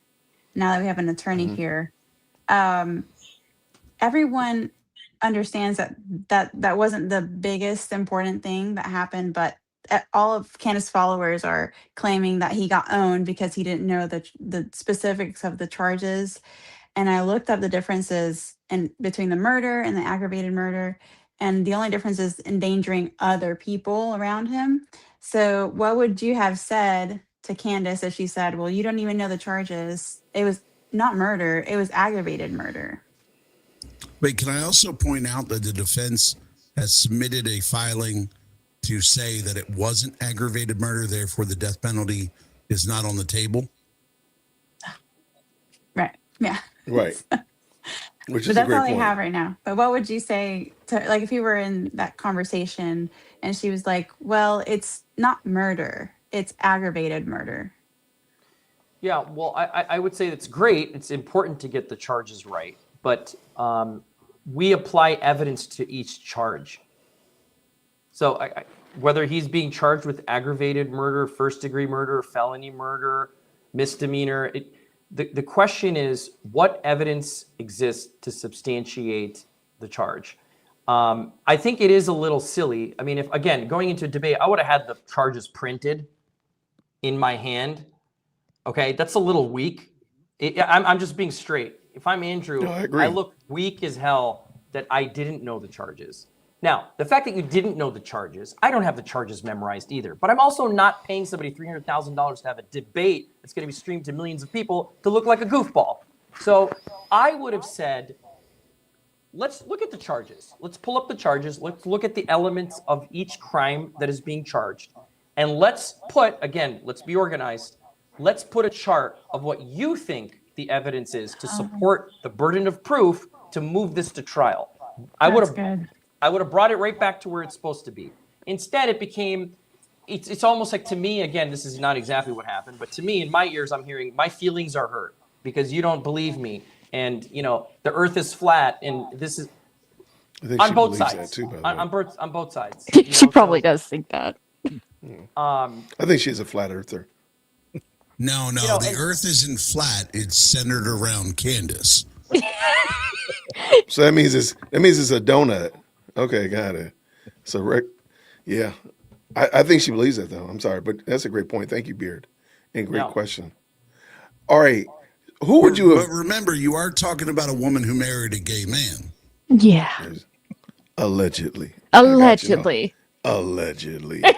Hey, Baron Coleman does that all the time. He adds allegedly to everything. It's like a punctuation mark. My name is Jason. Allegedly. And I literally his name.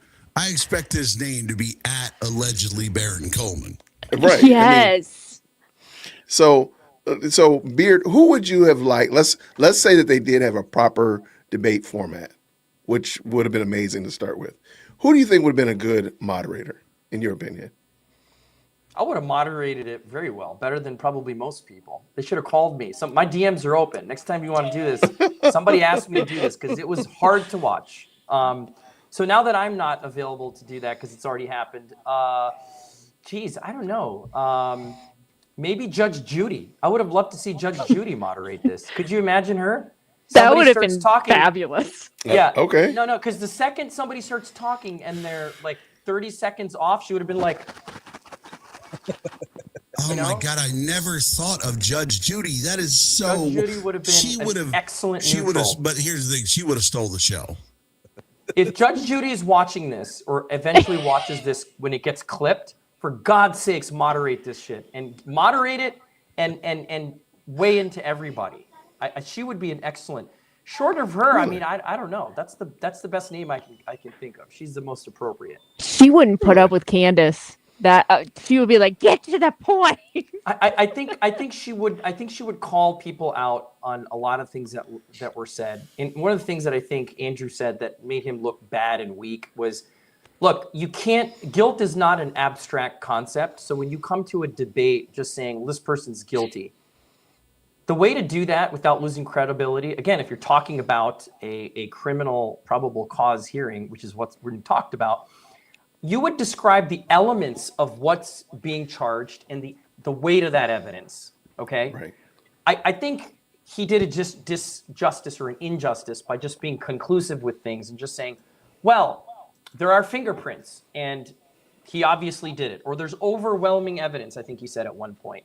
And again, that's not the standard, okay? The standard is whether there's probable cause sufficient to move this forward to a criminal trial. You can frame it as there's DNA evidence, there's surveillance, there's alleged admissions, there's rifle evidence, there's ballistics. Everything holistically says that there's sufficient enough evidence to move this to trial. We're not at a trial. We're way before a trial. There's not been a full presentation. So if you're going to be objective, and I understand that podcasters and content creators are not objective often, you can't presume guilt. You work with the evidence and you say what the evidence cuts in whichever way it cuts. You have to be objective about it. Are you saying that we might be biased? I think I'm everybody's offended. I'm biased. offended. Dare you? I think everyone is biased. It's acknowledging that you have a bias that is the honorable thing to do. Right? Yeah. Everybody has a bias. There's not a single judges have biases. That's why there's such a thing called recusal. And you know, we look down upon in our profession. If you have a bias towards something or someone, you should recuse yourself. And if you do it and you sit through a trial anyway and it comes out later, you could lose your seat as a judge, right? It's a bad credibility hit. So everybody's biased. I mean, there's no 100% everyone's biased. I have a question. Do you think it's going to be hard to pick a jury for this case because of how much attention that Candace Owens has brought to it? It's a legitimate question. I mean, there's a chance that this gets moved to a different district. There's a very high chance. I mean, it happens. It's something that justice may require at this point. There's been so much media on it. The question is, if it's not fair where it is now, where is it going to be fair? Well, Somebody said think Amish there's in the gonna be, I think there's going to be a ton of social media deletion when we start picking a jury. Like, there are going to be people like, oh, I got a jury notice. Okay, let me go delete my ex real quick. Like, because I think there's going to be so much social media deletion with this. Yeah. I have to go here in a second, but I just wanted to see if you guys knew. I haven't been online much today. But when did Andrew say that he was going to release those texts? Did he detail anything? He said today, and then he didn't. No, that's great. I'm pretty sure he's going to delete them. I mean, he's going to upload them right along with the Egyptian plane data. I'm sorry. I personally, I don't care if those things were totally made up. I really don't. But wait, because I gotta be real, JWhit. Is there anybody on the internet who gives a shit about Andrew backing his claims? Like, that was not why we watched this debate. No. None of us watched this to be like, oh, I can't wait to hear Andrew defend the state's case. No, we were like, yo, this crazy bitch has said some stuff. I want to hear her. And we never got to hear that. I don't remember, so I didn't make a post about it. I was like, oh, he read a text. And I didn't see It was in a the lot of opening other salvo. creators. Well, yeah, and I saw a lot of other creators didn't make posts about it. So I agree. I think most people were like, okay, well, come on, Candace. Can I got to go here in a minute, and I just I got to go now. So Yeah. I'll let Thank you so guys much, go. Nish. Thank you guys. Nish, Bye. thank you. Nish. Yesterday, I think everybody saw that Luigi Mangione pled guilty, right? Yesterday in the federal court to stalking charges and admitted under oath that he targeted and shot Brian Thompson, right? Oh, yep. There's an analogy here, and I want to make it. His lawyers are now using that, by the way, to basically say the New York charges should be dismissed because it's double jeopardy. He's going to plead guilty. Interestingly enough, for 2 years now, almost 2 years, the world watched and got to hear the evidence that might get presented at this trial, you know, that and what the jury would hear. And, you know, there's forensics, there's writings, there's a backpack. But what actually happened in the trial, and this is what matters, the judge gets presented with the evidence, motions are filed to suppress, and guess what? A judge actually ruled in that case that the police conducted an unlawful seizure of his backpack and suppressed evidence. So when people look back, right, and I think, by the way, the result of that suppression motion and the ruling was the magazine, the cell phone, the passport, the wallet, the computer chip, whatever was in the backpack is not coming into trial to prove guilt or innocence for that matter. The reason why that matters is because where we are now is miles before where Luigi Mangione is. And so to make a conclusion on guilty, which is a legal framing, okay, not how I feel about whether somebody did something or not, right? What do your instincts tell you? That's a different question. When you ask somebody, is somebody guilty? That is a legal question. We won't ever know how that evidence would have played out in court because it was suppressed. It was excluded. And similarly, where we are now with, with this trial, evidence may get suppressed. DNA evidence may not come in. We don't know what's going to happen. So, and that's why I'm critical of people when they say, well, overwhelmingly, he's obviously guilty. No, but we can frame it as, if you have an alternative theory, where's your evidence on that?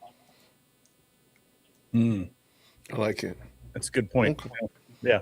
No, And, but, I got you. but that's 1,000% right, and that's what should have been addressed Correct. in this debate. It was Somebody like, get me as a mediator. Can somebody get me? Do you guys have connections? Can I No, but mediate that- this one? If you're watching and you have a connection to this, somebody get me as a mediator because I won't tolerate nonsense. I would get into it.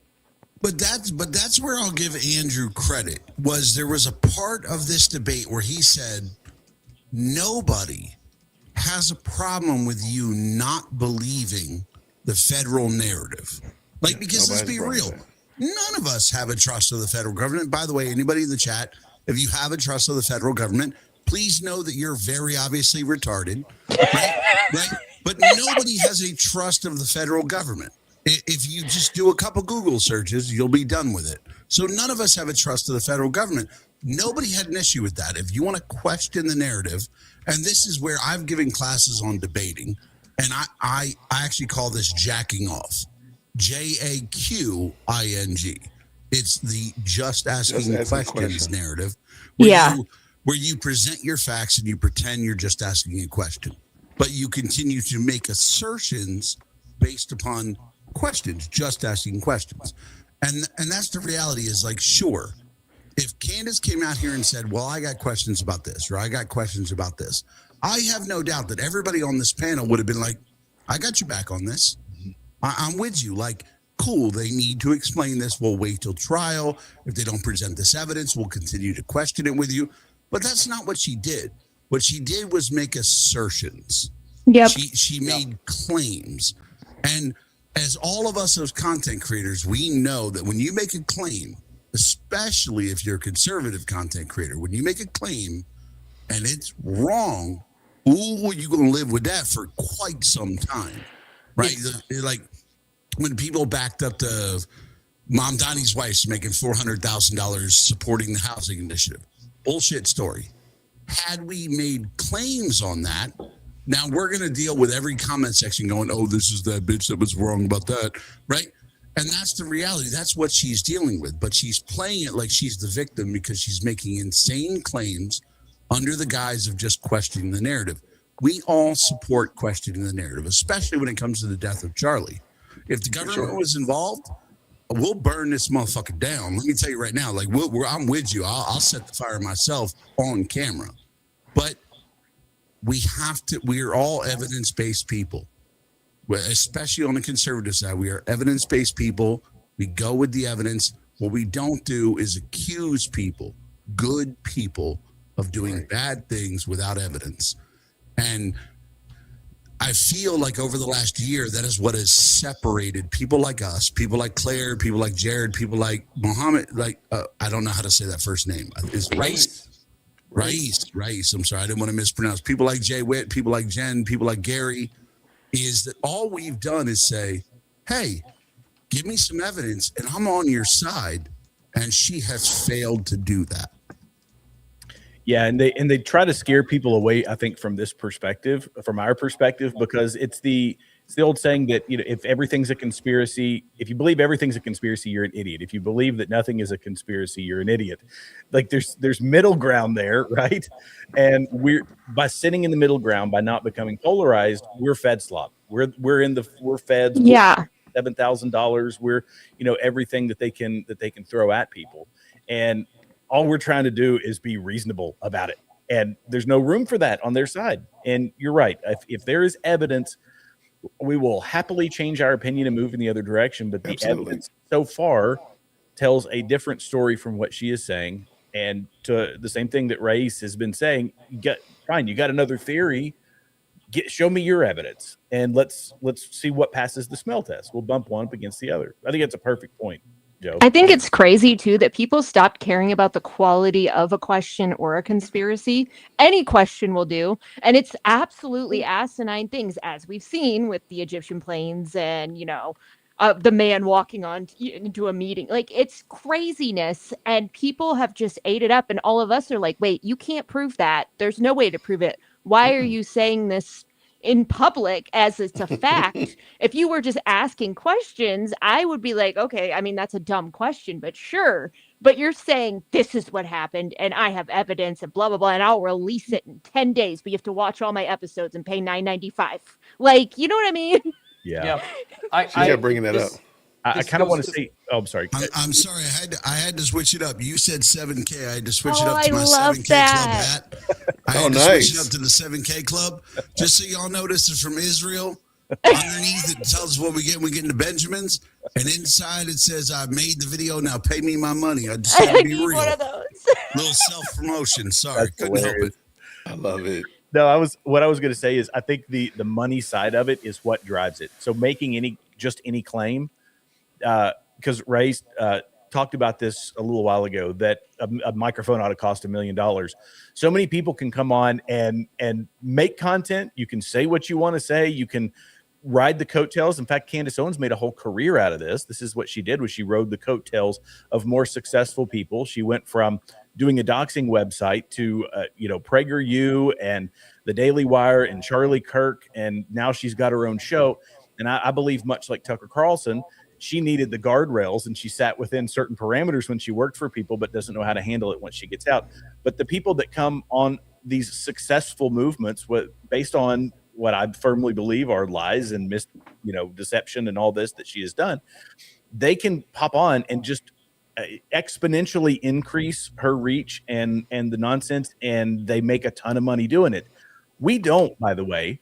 I should point out that the people that sit on our side, while I was listening to a panel the other day of some of these folks, and they were saying what's Andrew going to benefit from this?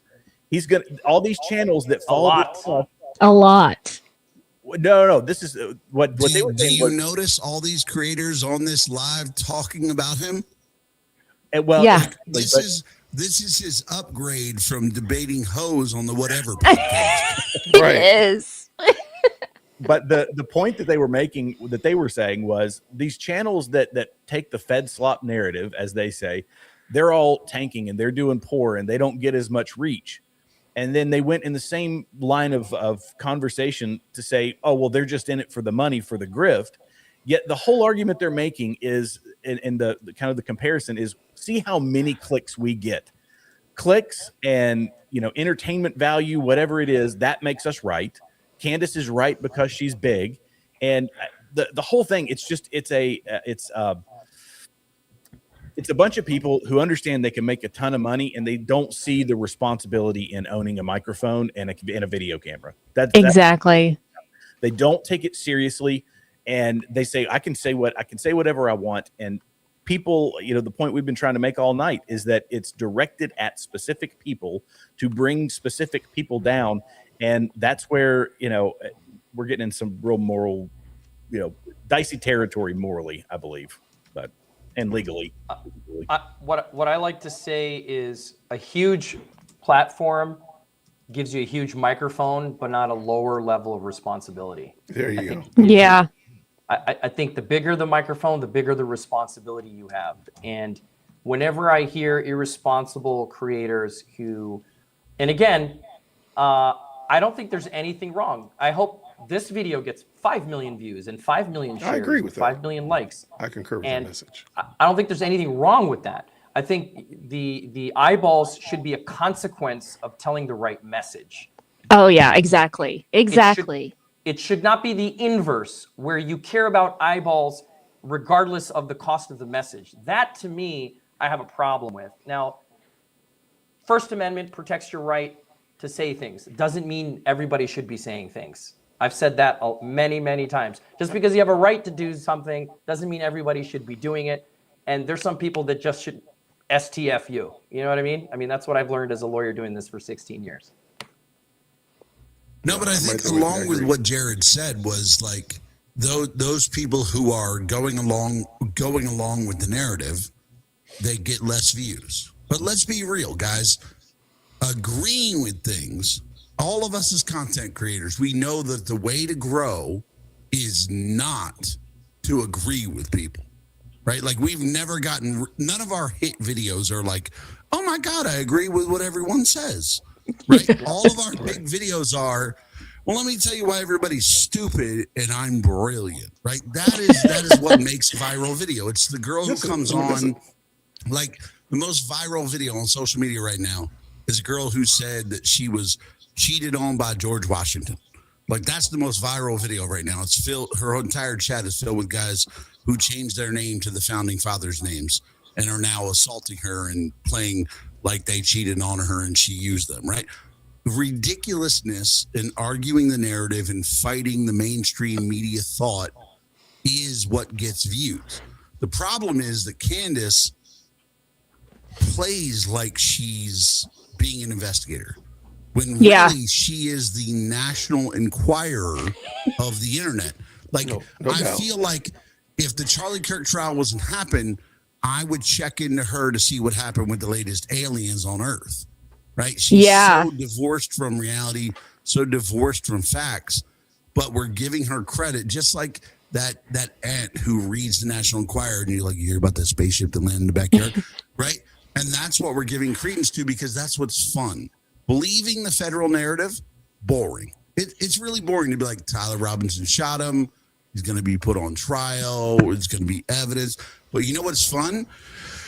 Everybody's involved in it. We got this French/baguette/US, hit squad that's in the US and they're staying at Holiday Inns. Well, we got them because it wasn't Holiday Inn Express, and they rented Priuses because they're also Greenpeace. And like that's what's fun. But we also have to understand that the conspiracy theory is the realm of the stupid person. Is the person who cannot understand facts and is focused on what is exciting. Yeah, you know what's funny too is that Candace and Tucker were on the cover of the Globe like a couple months ago, and when I saw that, my friend sent it to me, and I was like, I knew it. They're like the National Enquirer. They're on the cover of the Globe. That's wild.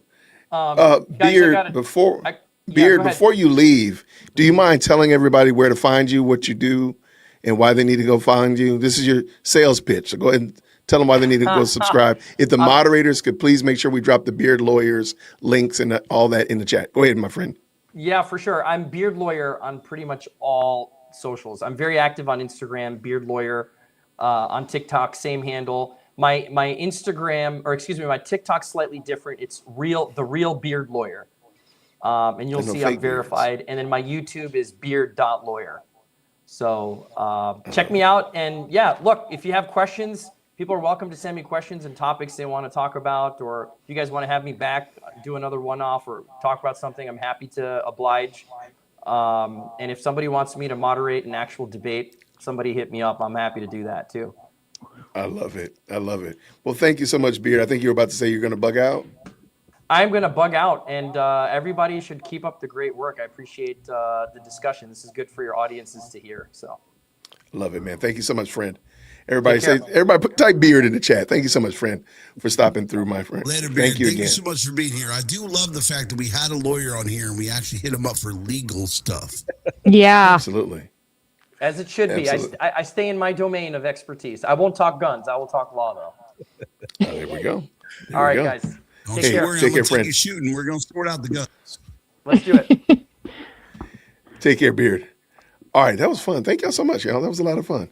All right, let's round these bases. So we've been talking about the discussion, Candace and Andrew's discussion.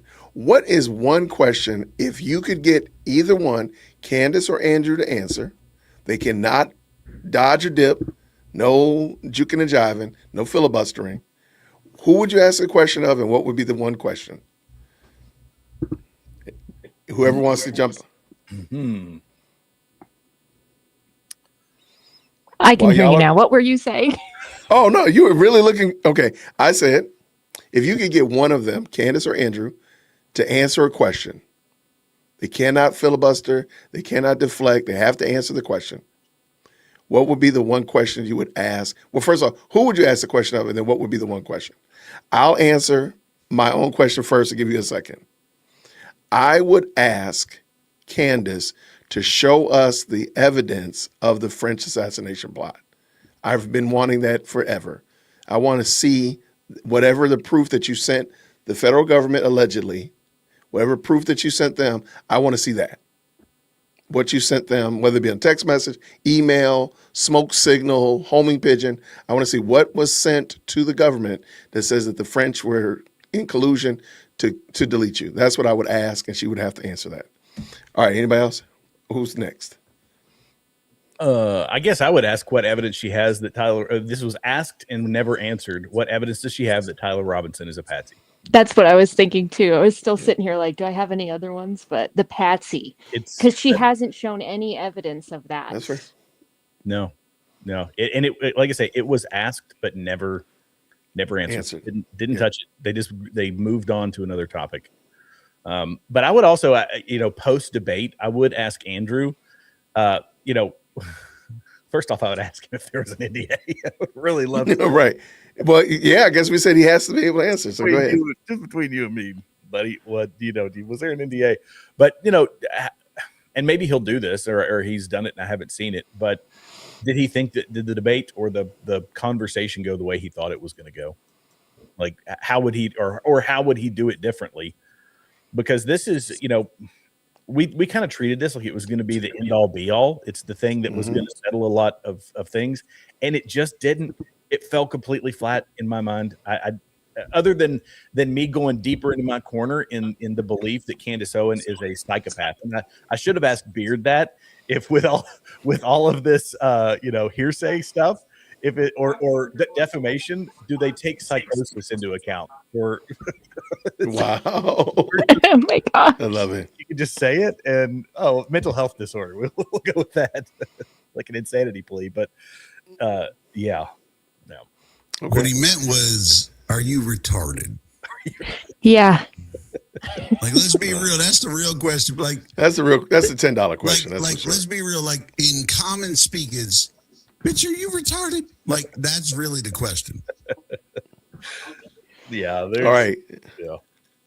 Joe or Claire, what's a question that you would ask? Who would you ask, and then what would be the question? So I would ask Candace, and I would say, what is the defining thing that you have evidence for that causes you to question the narrative? Okay. Because she has done so much to say that she questions the narrative, and that's always fine. But there has to be evidence behind it, right? Especially if you question a narrative of a case. If you question the Amber Heard case, you had evidence behind it. If you question any case, you have evidence behind it, right? And it would be just to try to pull her out of, well, I got 60 conspiracy theories going. Like I don't like what's that show? It's Always Sunny in Philadelphia when Homeboy was at the wall with all the red lines. And yeah, okay. And like, that's Candace. She's there with all them red lines, but I just want to pull her back to reality and say, okay, what is the evidence that pulls you away from the narrative?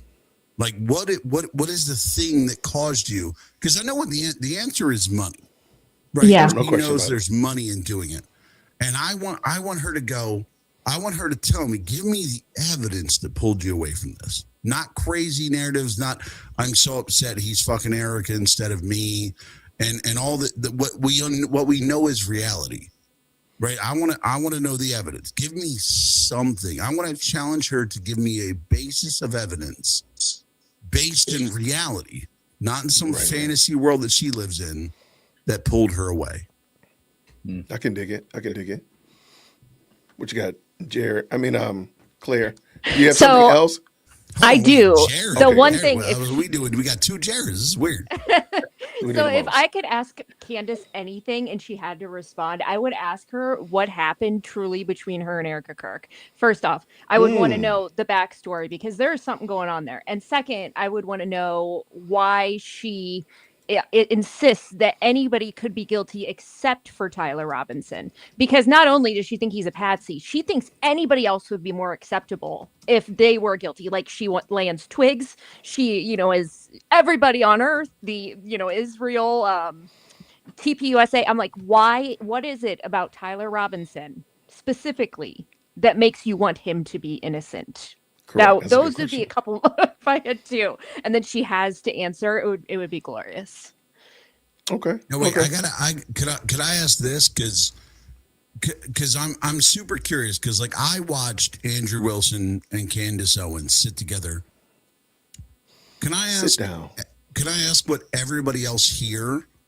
Like, if you had an opportunity to do one thing differently than the way Andrew did it, whether it's with the setup, whether it's with the questions, whether it's with the time restraints, whether it's with the moderator, what is the one thing you would have changed about that? I would have had Enzo from Lethal Weapon. You're wild, man. Just kidding. I'm kidding. I'm kidding. I would have had a neutral place to meet. I wouldn't have met there Right. because I do think I think she had the advantage. I find it convenient if she had somebody giving her information, like the document. She knew everything, and he didn't. I think that played into a huge part of the Candy cult believing that she won the debate when in reality she just probably allegedly had somebody saying the answers. I think if they had been somewhere more neutral, that those type of things wouldn't have happened. Hands down, the format. I just think if they, because I think Andrew would have thrived in a debate. You know, the 1 minute, 2 minute, the rebuttal, the cross examination format.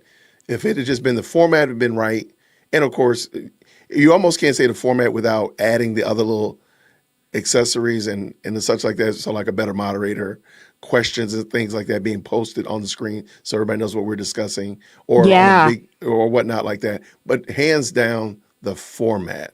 The format was, again, this was just like, I call it a coffee clutch. I'm gonna call it the Candace Owens coffee clutch.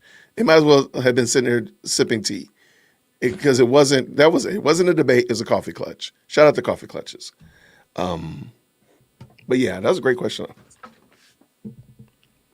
Yeah. All right, good people. We got some great super chats that I'm gonna just ask Jen to bring up so we can shout out these people. Thank y'all so much for supporting the stream, whether you are on my channel or Jared's channel, all the other channels that have been streaming this. Thank y'all so much. Jen's just going to pull these up. I do want to make sure we respect y'all. And this, of course, is from this Yahoo. Thank you for the chance to rock out with the top tier team. Let's go. I know that guy. Shout out to me. Hey, I'm going to tell you right now, that guy puts out. Well, there we go. You know Steve? You saying about Steve? Man, okay. Shout out to Steve. Thank you for supporting the stream. Andrew was correct. TR, Tyler Robinson, is charged with murder. Aggravated only enhances the actual charge. Semantics wasn't worth arguing over. I agree. Medical report is hearsay, Joe. Texts were not. And I do want to bring it up. If you tell me medical reports are hearsay, I will fight you on this. Right. How many topics did Candace walk back? There were quite a few. All of them? She was straight Michael Jackson with the walk back. Right. So yeah, this was definitely. I can give you definitively 4. So one is Israel. The other is Tyler Robinson being a patsy. The other is Erica's complicity. Yeah. And then I guess you would call it this, but her confidence in Tyler Robinson being the person. So, because there's kind of two statements in that. One is that Tyler Robinson is a patsy, which is what she has said. And then she just said, I believe that he's a patsy because of what. So it's not as definitive. So if you want to hear that, a walk back. But she just said, and when it comes to his guilt, she has said Tyler Robinson didn't kill Charlie Kirk. In the debate, she said, I don't think that they have sufficient evidence to prove that he did, which is a much softer statement. I'm going to tell you right now, sounds like goy slop to me. It does. It sounds like Candace maxing. Let me also just add, she walked back the idea that Tyler Robinson was never at UVU. And if he was the exploding mic. She walked back, the exploding mic. Well, Andrew reminded her, hey, by the way, when shit explodes, it has smoke. Yeah. Right. Let's keep it going. This is $2 to Jared. Thank you so much for the kind shout out. Oh, yeah. Same Joe Kent who verified Mitch Snow. Question mark. I would bet that this is the One Village Crazy Lady reference and who Candace texts about the fake plot. Thank you so much, Ruben. I appreciate you. Again, hold truth with the two. Andrew Wilson, one, objectively, but Candace Owens not held to standards. I agree. There are pending suits, so she can't talk about events that are included in those suits. Thank you, Joe, for 9, for the 5. That's a good point. Like, there's a lot of lawsuits waiting in the wings. Greg says this was the 20. Andrew paid $300,000 to double Candace's view count. Oh, darn it. Yep. I mean, there's no lie detected. He got show West. We already know. She has no evidence for her claims. Let's I be can't real. disagree. She sucked, but he was holding both cheeks. Yeah, he was. That's wild what you just said. My theory, her spiral began in I just want 2024. to point out, he said it was wild, but he confirmed it. Well, there we go.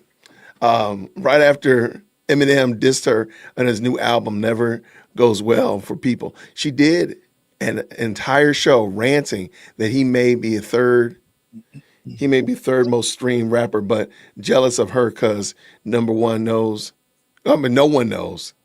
who he is now.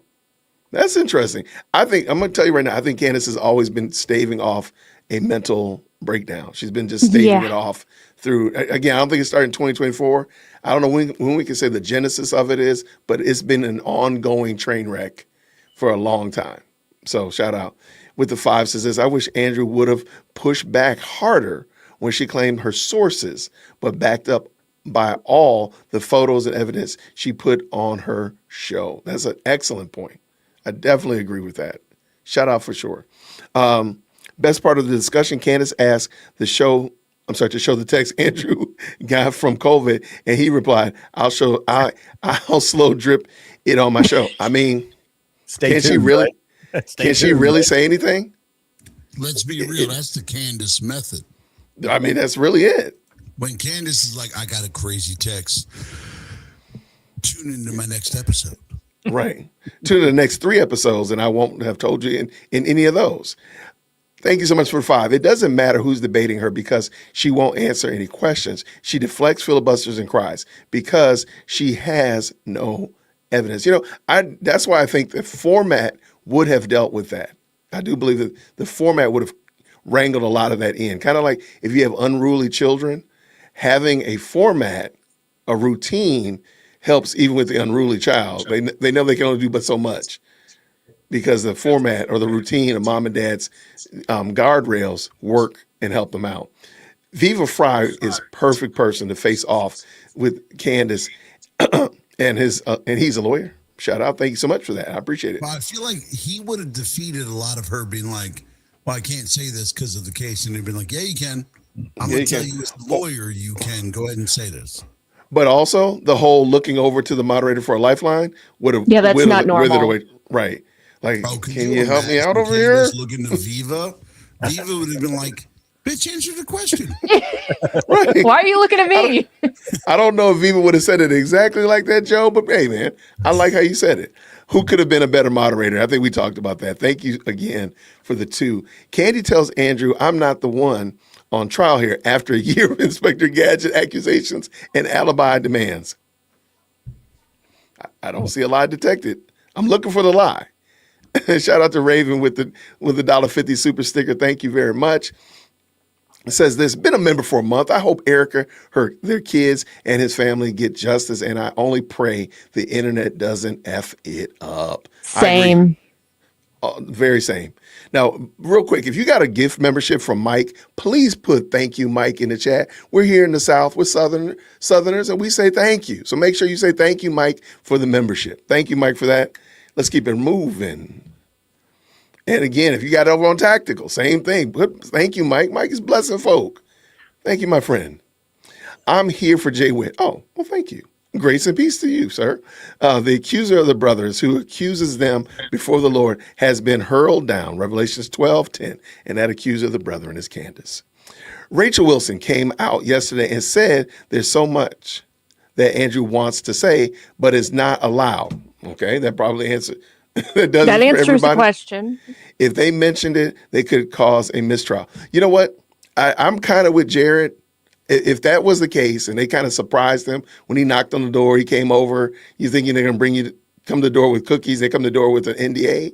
I would have been better off him saying, no, y'all, no, I'm good. I'm not going to do an NDA. I want to ask you any question, every question. I probably would have respected that better. If this is what, if it would not have given us the dumpster fire that we saw yesterday, I would have respected that. And just say, no, y'all, she wanted to do all this crazy stuff. We couldn't do that. Candace is a master of circumventing questions. Something I want to see is a contract for the debate. Seems like something we should be privy to. Okay, that's a good point. I would like to see that. Can you explore the Utah Code 1102, what it allows? And we kind of talked about that, and I saw that question a little bit earlier. Thank you, Vinny. I'm sure we'll be. I just want to point out to Vinny, it's only three addendums that do that. It's literally one whole page and it handles everything. It's really easy to read. Just look up Utah 1102. I promise you it's read in common speak. It's not legal speak. It's very straightforward. I love it. Thank you, friend. Beard, I think Beard saw this after the fact. But thank you, Mindy Ann, for being a member for 7 months. Patriot Lady says this with a 10. What she getting at was that the parents didn't turn him in, I think she meant to say in. It was the sheriff's friend. She was trying to tie the friend as a means to say that Tyler Robinson was a patsy. Okay. Well, obviously the sheriff friend works for Israel. Or France. Or the Mormon bee cult. Yeah. Oh, yeah. There's also the Mormon beekeeping cult. So we got to or Rode microphone. Does he like top hats, gold plates, and he's from Syracuse? Or Rode microphones. Yeah. For race. Imagine you find like a little 30K dump from Rode microphone. You're like, oh, shit. Race. Candace, and he's already gone, but Candace said that the defense can only respond to evidence not present. If defense has clear exculpatory evidence wouldn't they present it? I think they could. I think they can present it. Yeah. The question was, wouldn't they present it? Right. Oh, wouldn't they present? Gotcha. I got to learn this. Thank you so much, Wild and Wired Media with the 10. I would say it was worth the $300,000 if his strategy was to get footage of them for them to use in court for a lawsuit against her. What does the Beard lawyer think? I can rock with that. I'm going to tell you what, bring him back. Let's hear it. I want to hear about lawsuits. We're going to bring Beard. We'll have to make sure Beard comes back. All right, what we got here with the 5? Thank you so much, Patriot Lady. He tried to set up the debate this way, but she wouldn't do it. Andrew Wilson is going to release their email exchanges. Now that I'm all about that. Yes. Then I would love to see that. We will come back for that. I'm back for that carnage. Please. I will before the next season of my favorite show. Well, hold on now. Let's look at the camera. Now, Andrew, don't drip that out to us. We need that. We need that in its full batch. We need the whole thing. Dump it all out, please. Don't drip it out to us. Don't do that to us. Yeah, no, I agree. Don't string me along. This ain't a soap opera, motherfucker. Tell me. Tell us, right? Here's email number 1. Stay tuned for the reply. 3 weeks later. 3 weeks later. And we got that whole long email chain when you've been emailing back 45 times. That would be crazy. Don't do that to us, Andrew. I'm going to tell you right now, Andrew, you need me to pay attention. We got to sleep together before I pay that much attention. So you better give it to me. Jeez. Awkward. Pause. I'm sorry. Pause. Right now, who's the last person you paid attention to for 3 weeks? 3 weeks you weren't sleeping with? Jeez. Pause. We gotta get Joe out of here. We gotta put Joe in timeout, y'all. We gotta put Joe in timeout.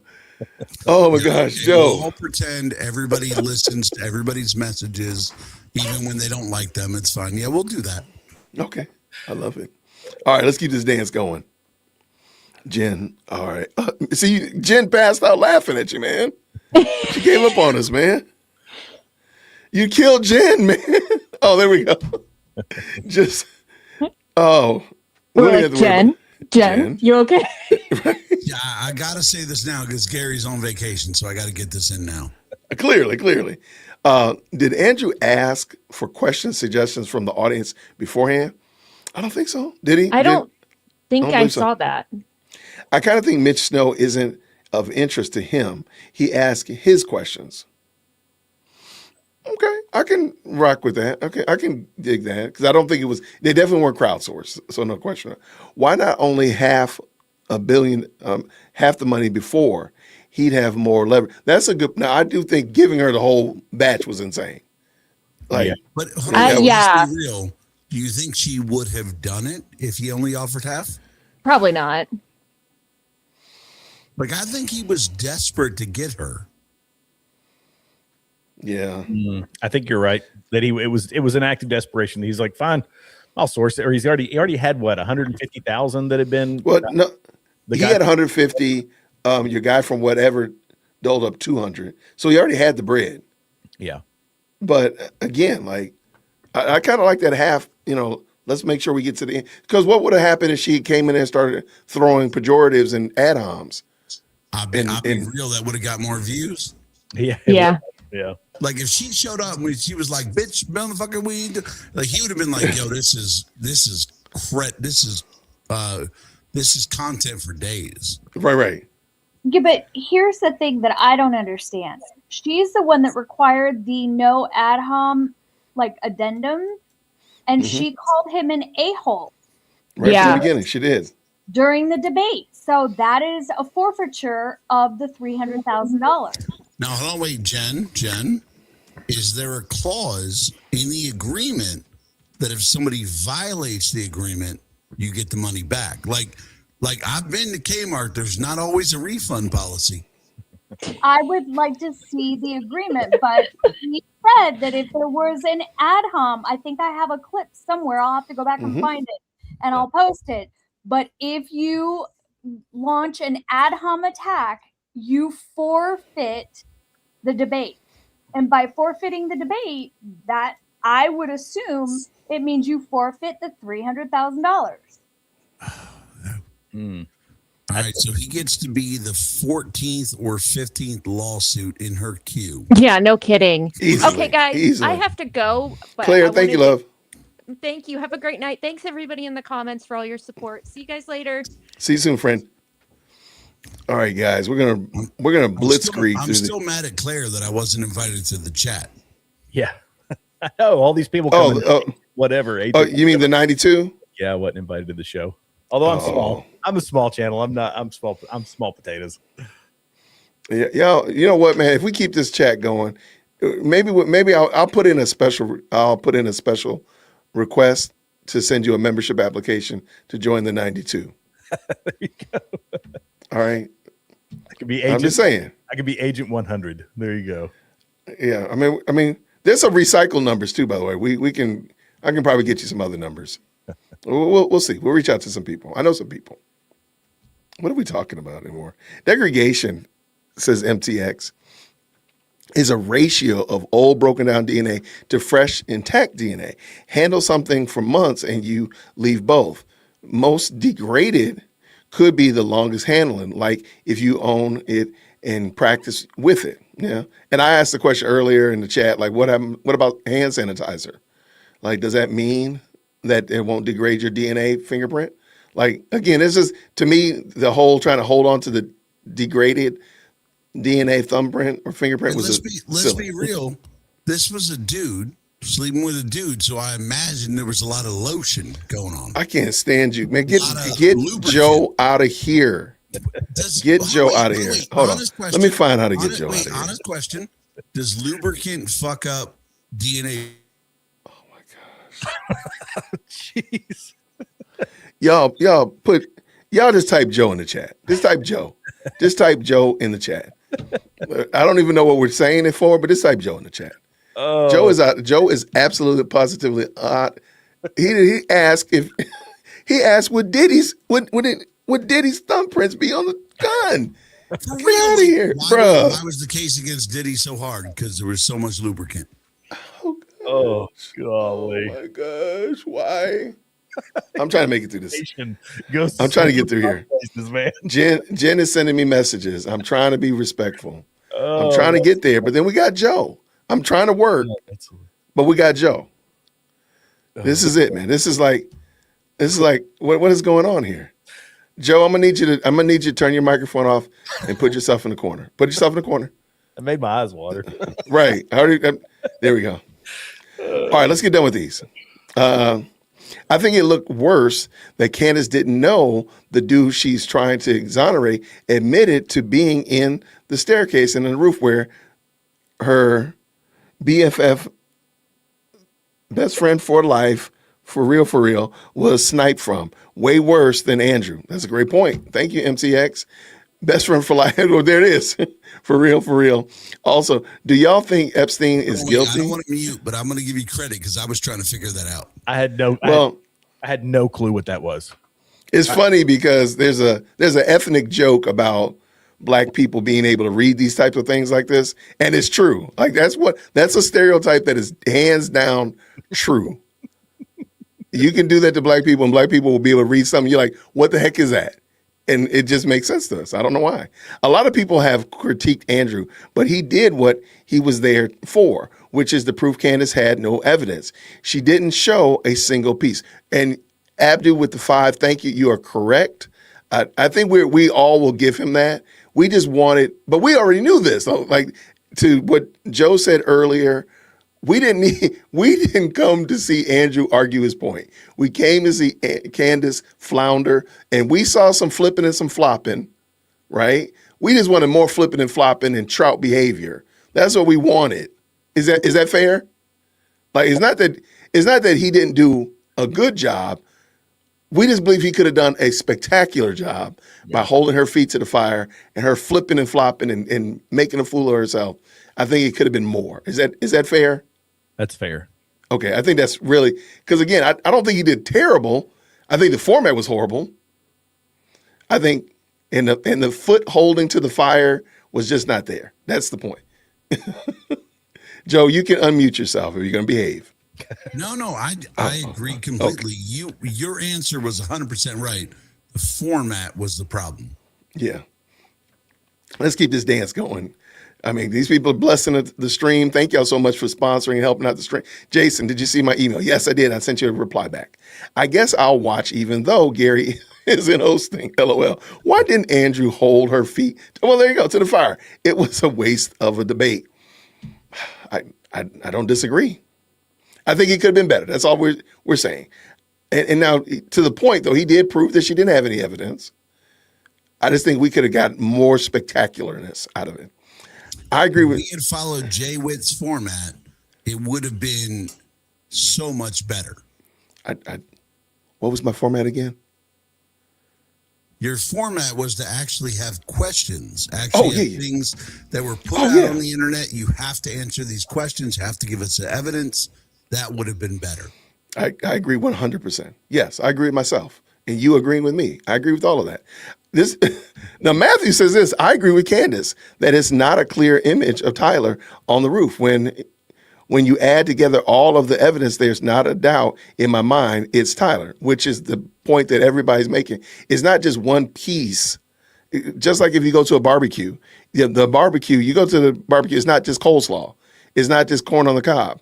I mean, there's a lot of different aspects that make up the barbecue. Does that make sense? Right? Again, like it's not just the kids playing at the pool and you playing cornhole. There's a lot of aspects that come to it. You wouldn't just talk about the cornhole game. Oh, yeah, I went to a barbecue, play cornhole. Well, did you eat anything? Did the kids do anything? I mean, there's a lot of aspects to it that are put together to make up the full, complete picture. Furball said this, I'm super late, but it just occurred to me that the whole thing is proof Candace Cole is a bunch of leftists because they never criticize her, but we can call balls and strikes on Andrew's performance. No doubt, no question. Excellent point. My question, what did the restaurant tell you, Candace? Then show the Facebook post from the restaurant owner where he said that Tyler Robinson didn't eat there. So wait, just to chime in on that one. Yeah. So what's his name? Diligent Denizen or whatever, her boy? Yeah, he yeah. argued that the owner wasn't there, so he posted his interview with the actual waiter, who was like, "Yeah, I totally think it was Tyler Robinson." He goes, "Okay, so you have evidence it was Tyler Robinson?" He goes, "No, I just know it was him." And then he posted the same edited receipt we've all seen, and it was like, "Oh my God, if you just take off the blur, we break this case wide open." Mm-hmm. That's crazy work. Yep. Charlie was unalived by a French that was flown in on an Egyptian plane. Everyone knows this. I mean, you're right, Brody. Thank you for the 5. We Obviously, agree. but I'm being paid $7,000 to tell you that didn't happen. There you go. Joe, I'm a Jew and can't find where to get that 7K hat. I mean, get the 7K. Can you please point me to the right direction, or at least tell me where I can get that hat? Thanks. I'm going to say right now, I met Benjamin Netanyahu, and I had to show him that my hands were lotioned and they were soft, and that's how it started. Whoa, but where's your DNA? I don't want to know that answer. I don't want to know that answer. Explain the necklace flying off Charlie's neck. No, I don't know. Next question. What am I supposed to do with that? Joe would have decimated Candace. I agree. In so many more ways than one. Yeah. Oh my gosh. I'm disappointed that one of the hosts didn't call out Joe for using the F word in reference to Erica. I'm not a prude, but very low class. Well, Look, I think Erica is fucking awesome. I don't know where to go.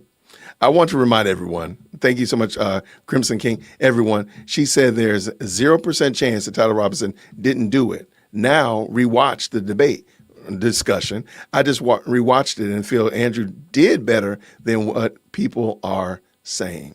Okay. And I just think even like bringing those contradictory statements up. And real quick, I think that part of the problem that for her in the multitude of words, there's sin, she spoke so much that she gave Nathan and Milk Bar content for a month. He could drop a video a day for a month and probably not have reached the pinnacle of the contradictory statements that she made. So to me, I do think that that's a great point. I also think that Curtis, oh, go ahead. Were you about to say something, Joe? No, I was just going to say, I do think that what you go in believing changes your perception of the debate. Like if you went in and you were like, Tyler Robinson's guilty, you came out fine. But if you came in like we do, where, let's be real, we're skeptics of everything. We want everybody to prove everything. So, but I do believe what she said. Like if you went in, you were like, Tyler Robinson didn't do it. You'll leave the live going, Candace is amazing. If you went in believing he did it, you'll be like, Andrew crushed it. So I get that. I mean, I get that. Like it's your point of view going into the debate. Yeah, and my hope was that going into it, that it's not about, it's not necessarily us. Was Candace Owens ever going to change my mind? No. I mean, right? Was Andrew going to change the, degenerate denizens or any of those other people? No. You're not going to change Ian Carroll's mind. He's 100% certain that it was, whatever Jew bee cults and all that other stuff. But do I think that some of the people who are legitimately paying attention, legitimately asking questions that might be teetering, those people, is it going to tip them one way or the other? And I question whether it would. You had to listen really close, and if you see her, if you noticed her gish galloping and her dancing around the answers, some people probably came over to, okay, well, she never really said anything. But let's be honest, most of the people watching that type of social media content, they were largely unchanged. That's why I don't think it was an overall win for one side or the other. Well, like a good example is like I put up the entire debate, my reaction. It's going to have 200 views. I'm going to put up clips where Candace owns him or he owns Candace. Each of them will have 50,000, 100,000 views. Yeah. Because people want the drama. They don't care about the truth. Yeah. That's fair. Fair. That's fair. Thank you so much, Curtis, man. Thank you with the 50. Y'all put Curtis in the chat. He says rapid eye movement and a sharply increased blink rate reflects deception, can indicate deception. Researchers have found measurable changes in blinking and eye behavior under some deception conditions. I agree with that. I also think that's why the cameras were angled like they were. So like when Andrew was talking, you looked at Andrew only. When Candace was speaking, the same thing. Instead of doing the whole the whole room, because I think we would have been able to see some body language that would have cued us off to some things. That was just my observation. But that's a rule in some presidential debates. So like when Trump was debating Biden, they had a rule that the person who was talking was the only person who had a camera on them. You couldn't have a camera on the person who was being talked about because you might see them squirm. Like that's something that's actually negotiated in big debates. I totally believe it. Shout out to the body language expert who was in our group of 92. That's right. Shout out to him. That's right. Don't put him on blast though. All right. The debate review from Rikiti Law was pure fire. You should check it out. Okay. If y'all could drop it in the chat, the mods can drop it in the chat. Everybody make sure you go check that out. That comment is 100% right. If you haven't seen Rikita Law's breakdown of the actual debate, it's worth a read. It's a long read, but it's so worth it. Is it a video or it's a long expose? They did a video as well, but there is a long transcript of it, which what I end up reading, but it's so good. Got it. Okay, I just pulled it up. This is long. Okay, never mind. This is long. Never mind. I didn't read it. I didn't see it. Never mind. It's 7 hours. Man, come on, man. That's cruel and unusual. Claire, are you MAGA Meg still doing your show together? The answer is yes. They're still doing the show. Okay, cool. I didn't know that. Shout out. Thank you so much for the 5. Andrew's crew was on Gary's space last night and told us what happened. Go listen and start where Mr. Enigmatic and Rob Known comes in. Okay. Thank you, Mindy. There is no way Tyler's defense doesn't know the validity of the text in the brief is proof, in my opinion.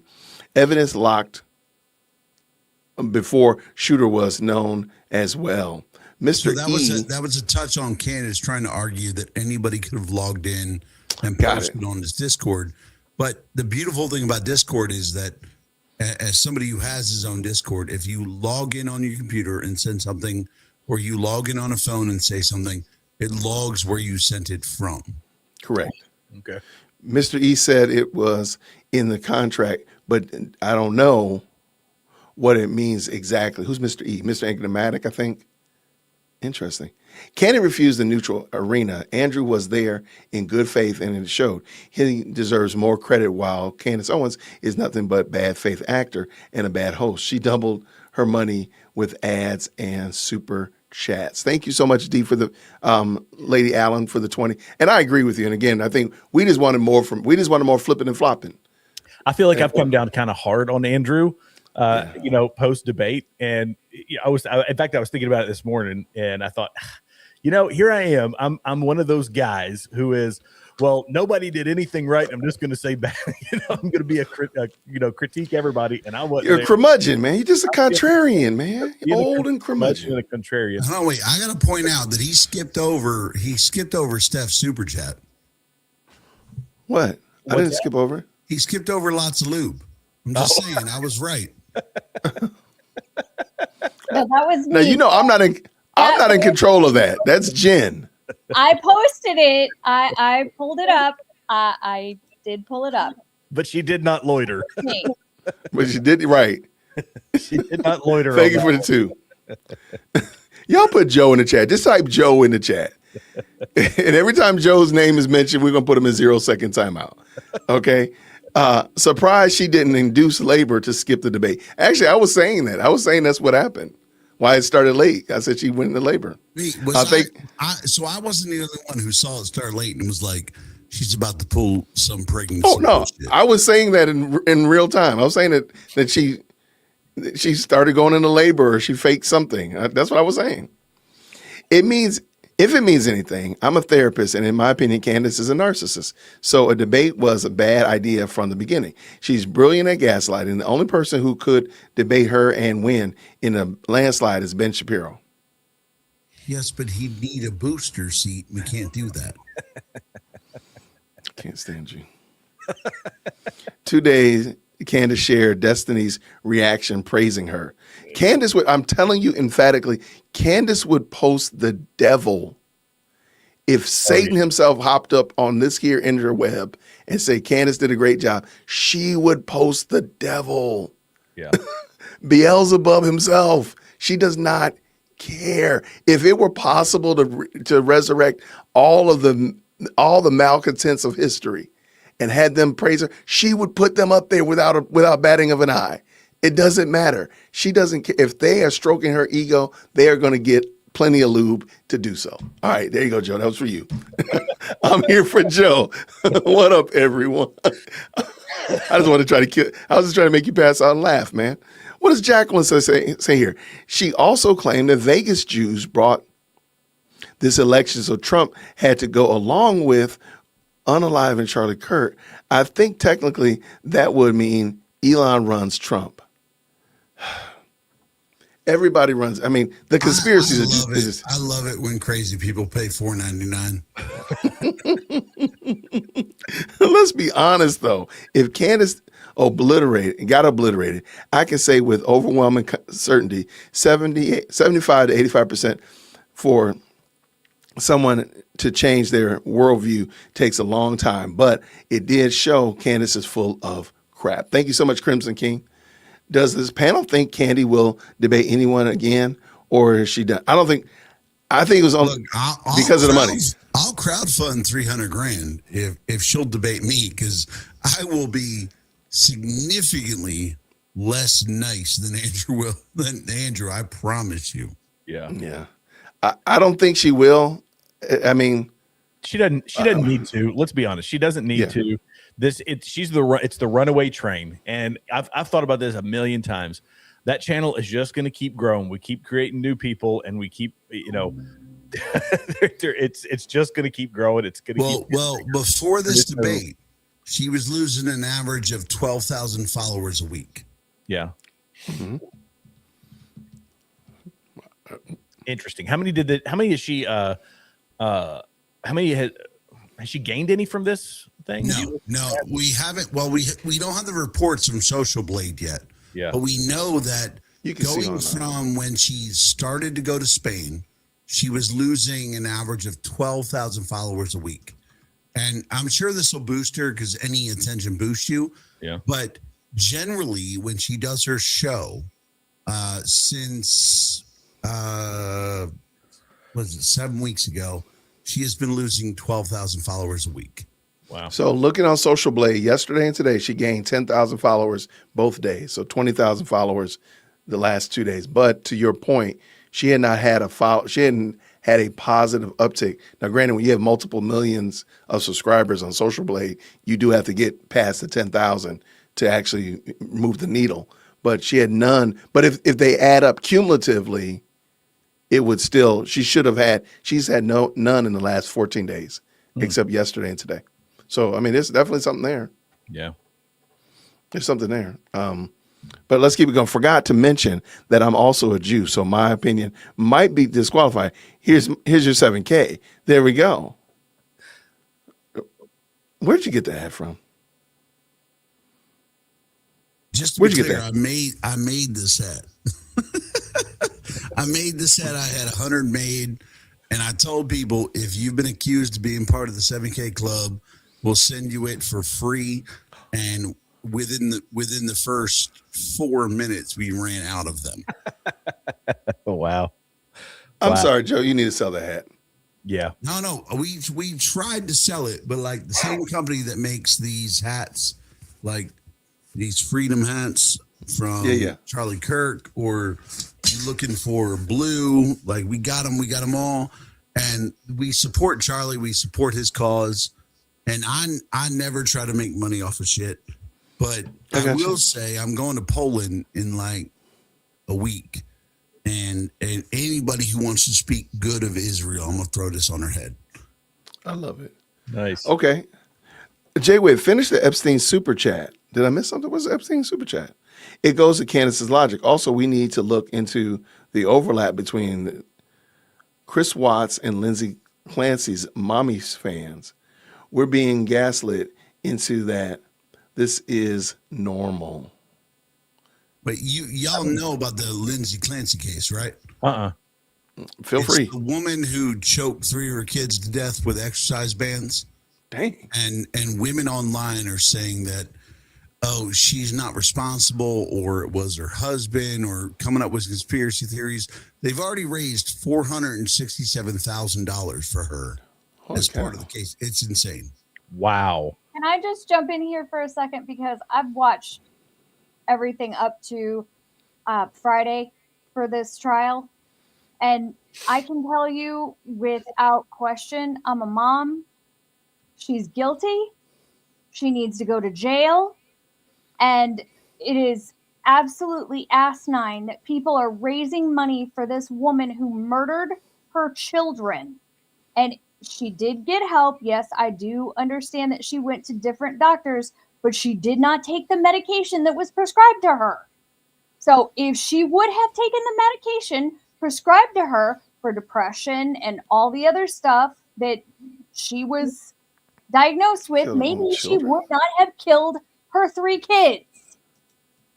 So Sorry. just so everyone knows, if nobody knows this case, is a woman who had postpartum depression. They prescribed her a bunch of drugs, said, you need to do this. The biggest argument after she murdered her 3 kids was that she was in like a drug-induced like coma when she did it. And then they looked at the drugs she was given. She took 1/3 of it. And her husband had been doing everything. He took off of work. He did everything he could. What she did was we literally have her Googling how long it takes to go to here, go to here, go to here. She sent him out on a little jaunt. And while he was gone, murdered her 3 children by choking them to death with exercise bands. Wow. And here's the worst part. After she murdered the first one, she called her husband to see where he was, and then Googled how long does it take to complete the rest of the trip, and then murdered her other 2 children. In the trial, her and her lawyers have already admitted that she did it. Nobody's questioning that she did it, but if you go on social media, there are so many women acting like there's evidence that the husband did it or that she was manipulated. It is the ultimate run from accountability. She murdered 3 kids and women are trying to act like it didn't happen. Wow. Yeah, it's insane. Wow. Good grief. Okay, that's kind of wild. Okay. Woo. Can you share my daughter's prayers for Charlie Kirk? Okay. Now, please keep in mind, we don't see everything, and the live chat is insane. Shout out to the live chat. So I'm reading these right here in real time. So God bless Joe's first grade teacher. Poor woman. Dang. How your first grade teacher catches strays, man? She'd never debate you, from elementary school. So you're right. Keep this dance going. She'd never debate you, Joe. I agree. Where's diligence receipt now that Candace Owens put it on him? That's a good point. Josh Carr did a poll after the debate. At the time, 9% of the previous Candace supporters changed their minds about her. Okay, shout out for sure. Thank you for that. Gonna need that hat, dude. Been in the 7K club forever. Thank you for the 2. You know, that's something I thought about with her backtracking on a lot of these claims. Not that she outright said they're not, but she did go soft on it. That really does throw all of her lemmings under the bus. Yep. You know, when they've been running with it full steam ahead, now they kind of look like a jackass. But I kind of wonder. I would love to hear, like, where does the exploding mic crowd land now? Well, they should land the same place because an explosion has smoke. Like, guys, like y'all tell me a shape charge. I am a 10-year veteran, 7 years in special operations. I can promise you I have seen a shape charge. I have made a shape charge. It makes smoke. Like it's an explosion. It makes smoke, people. So when you say there was a shape charge and I have footage from 2 foot away and there's no smoke, bitch, there ain't no shape charge. That's it. I mean, that, and I think roads to sewer too. No, I mean, For the reality misfortune. is this. If you have an explosion, you have smoke. Yeah. There is no smoke. Like, I would buy into it. If you said there was a shape charge, I got you. But there has to be smoke. There is no explosive we have on Earth that doesn't have smoke. No, right. Oh, the super chats ask if y'all think Jeff was guilty. Don't know what he would be innocent of at all. I'm sorry. All I know is as a Jew, I want my 7K club hat. Okay, the hat is going to be the MVP of the stream, man. Right, the look, hat is usurping the stream. Here's what I'm going to do. I'm going to send 100 of these hats to Jen, and then Gary can sell them. Oh, there you go. Okay. Perfect. I can dig that. Set one aside for me, Jen. I'll buy one. Yes, sir. No, you ain't a Jew. I'm just kidding. No, I'm going Y'all are wild. Jen, I'm going to send you 100 of these. Gary can put it out there. Okay, we got you. I like can it. I just say thank you to all of the guests tonight, and a special thank you to JWhit, who was an amazing guest host, Hey, appreciate it. moderator. Thank you to our chat. Thank you to our mods. Best Absolutely. JWhit, you and I, we got to fight about the best chat on the internet. But We don't have to fight.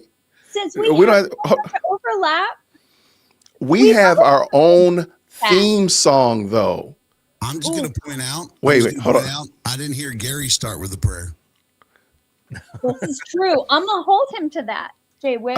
Hold on. Oh, no, wait, hold on. I'm going to show you. Now, I call my live chat the best live chat on the internet and the most electrifying comment section for a reason. And I'm going to bring up why I say that. Hold on one second.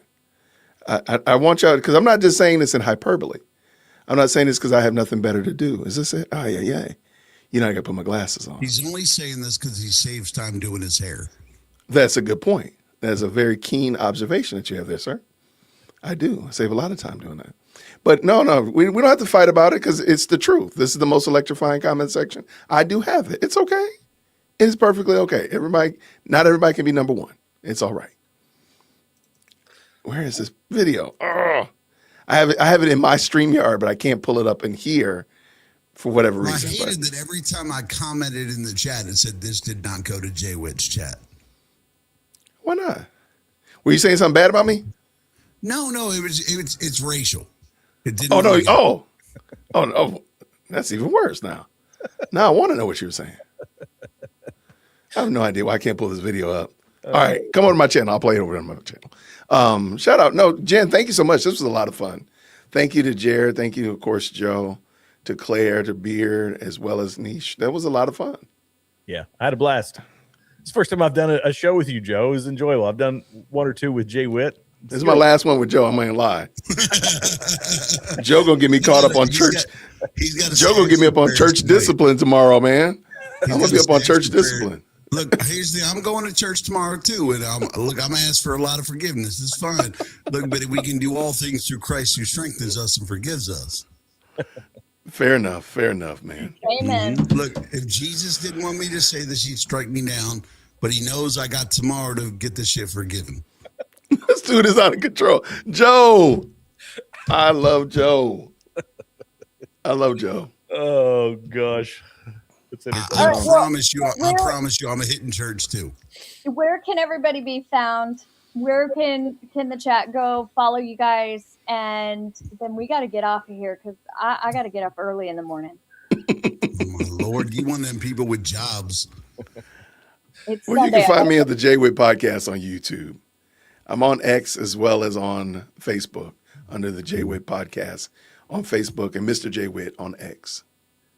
What about you, my friend Jared?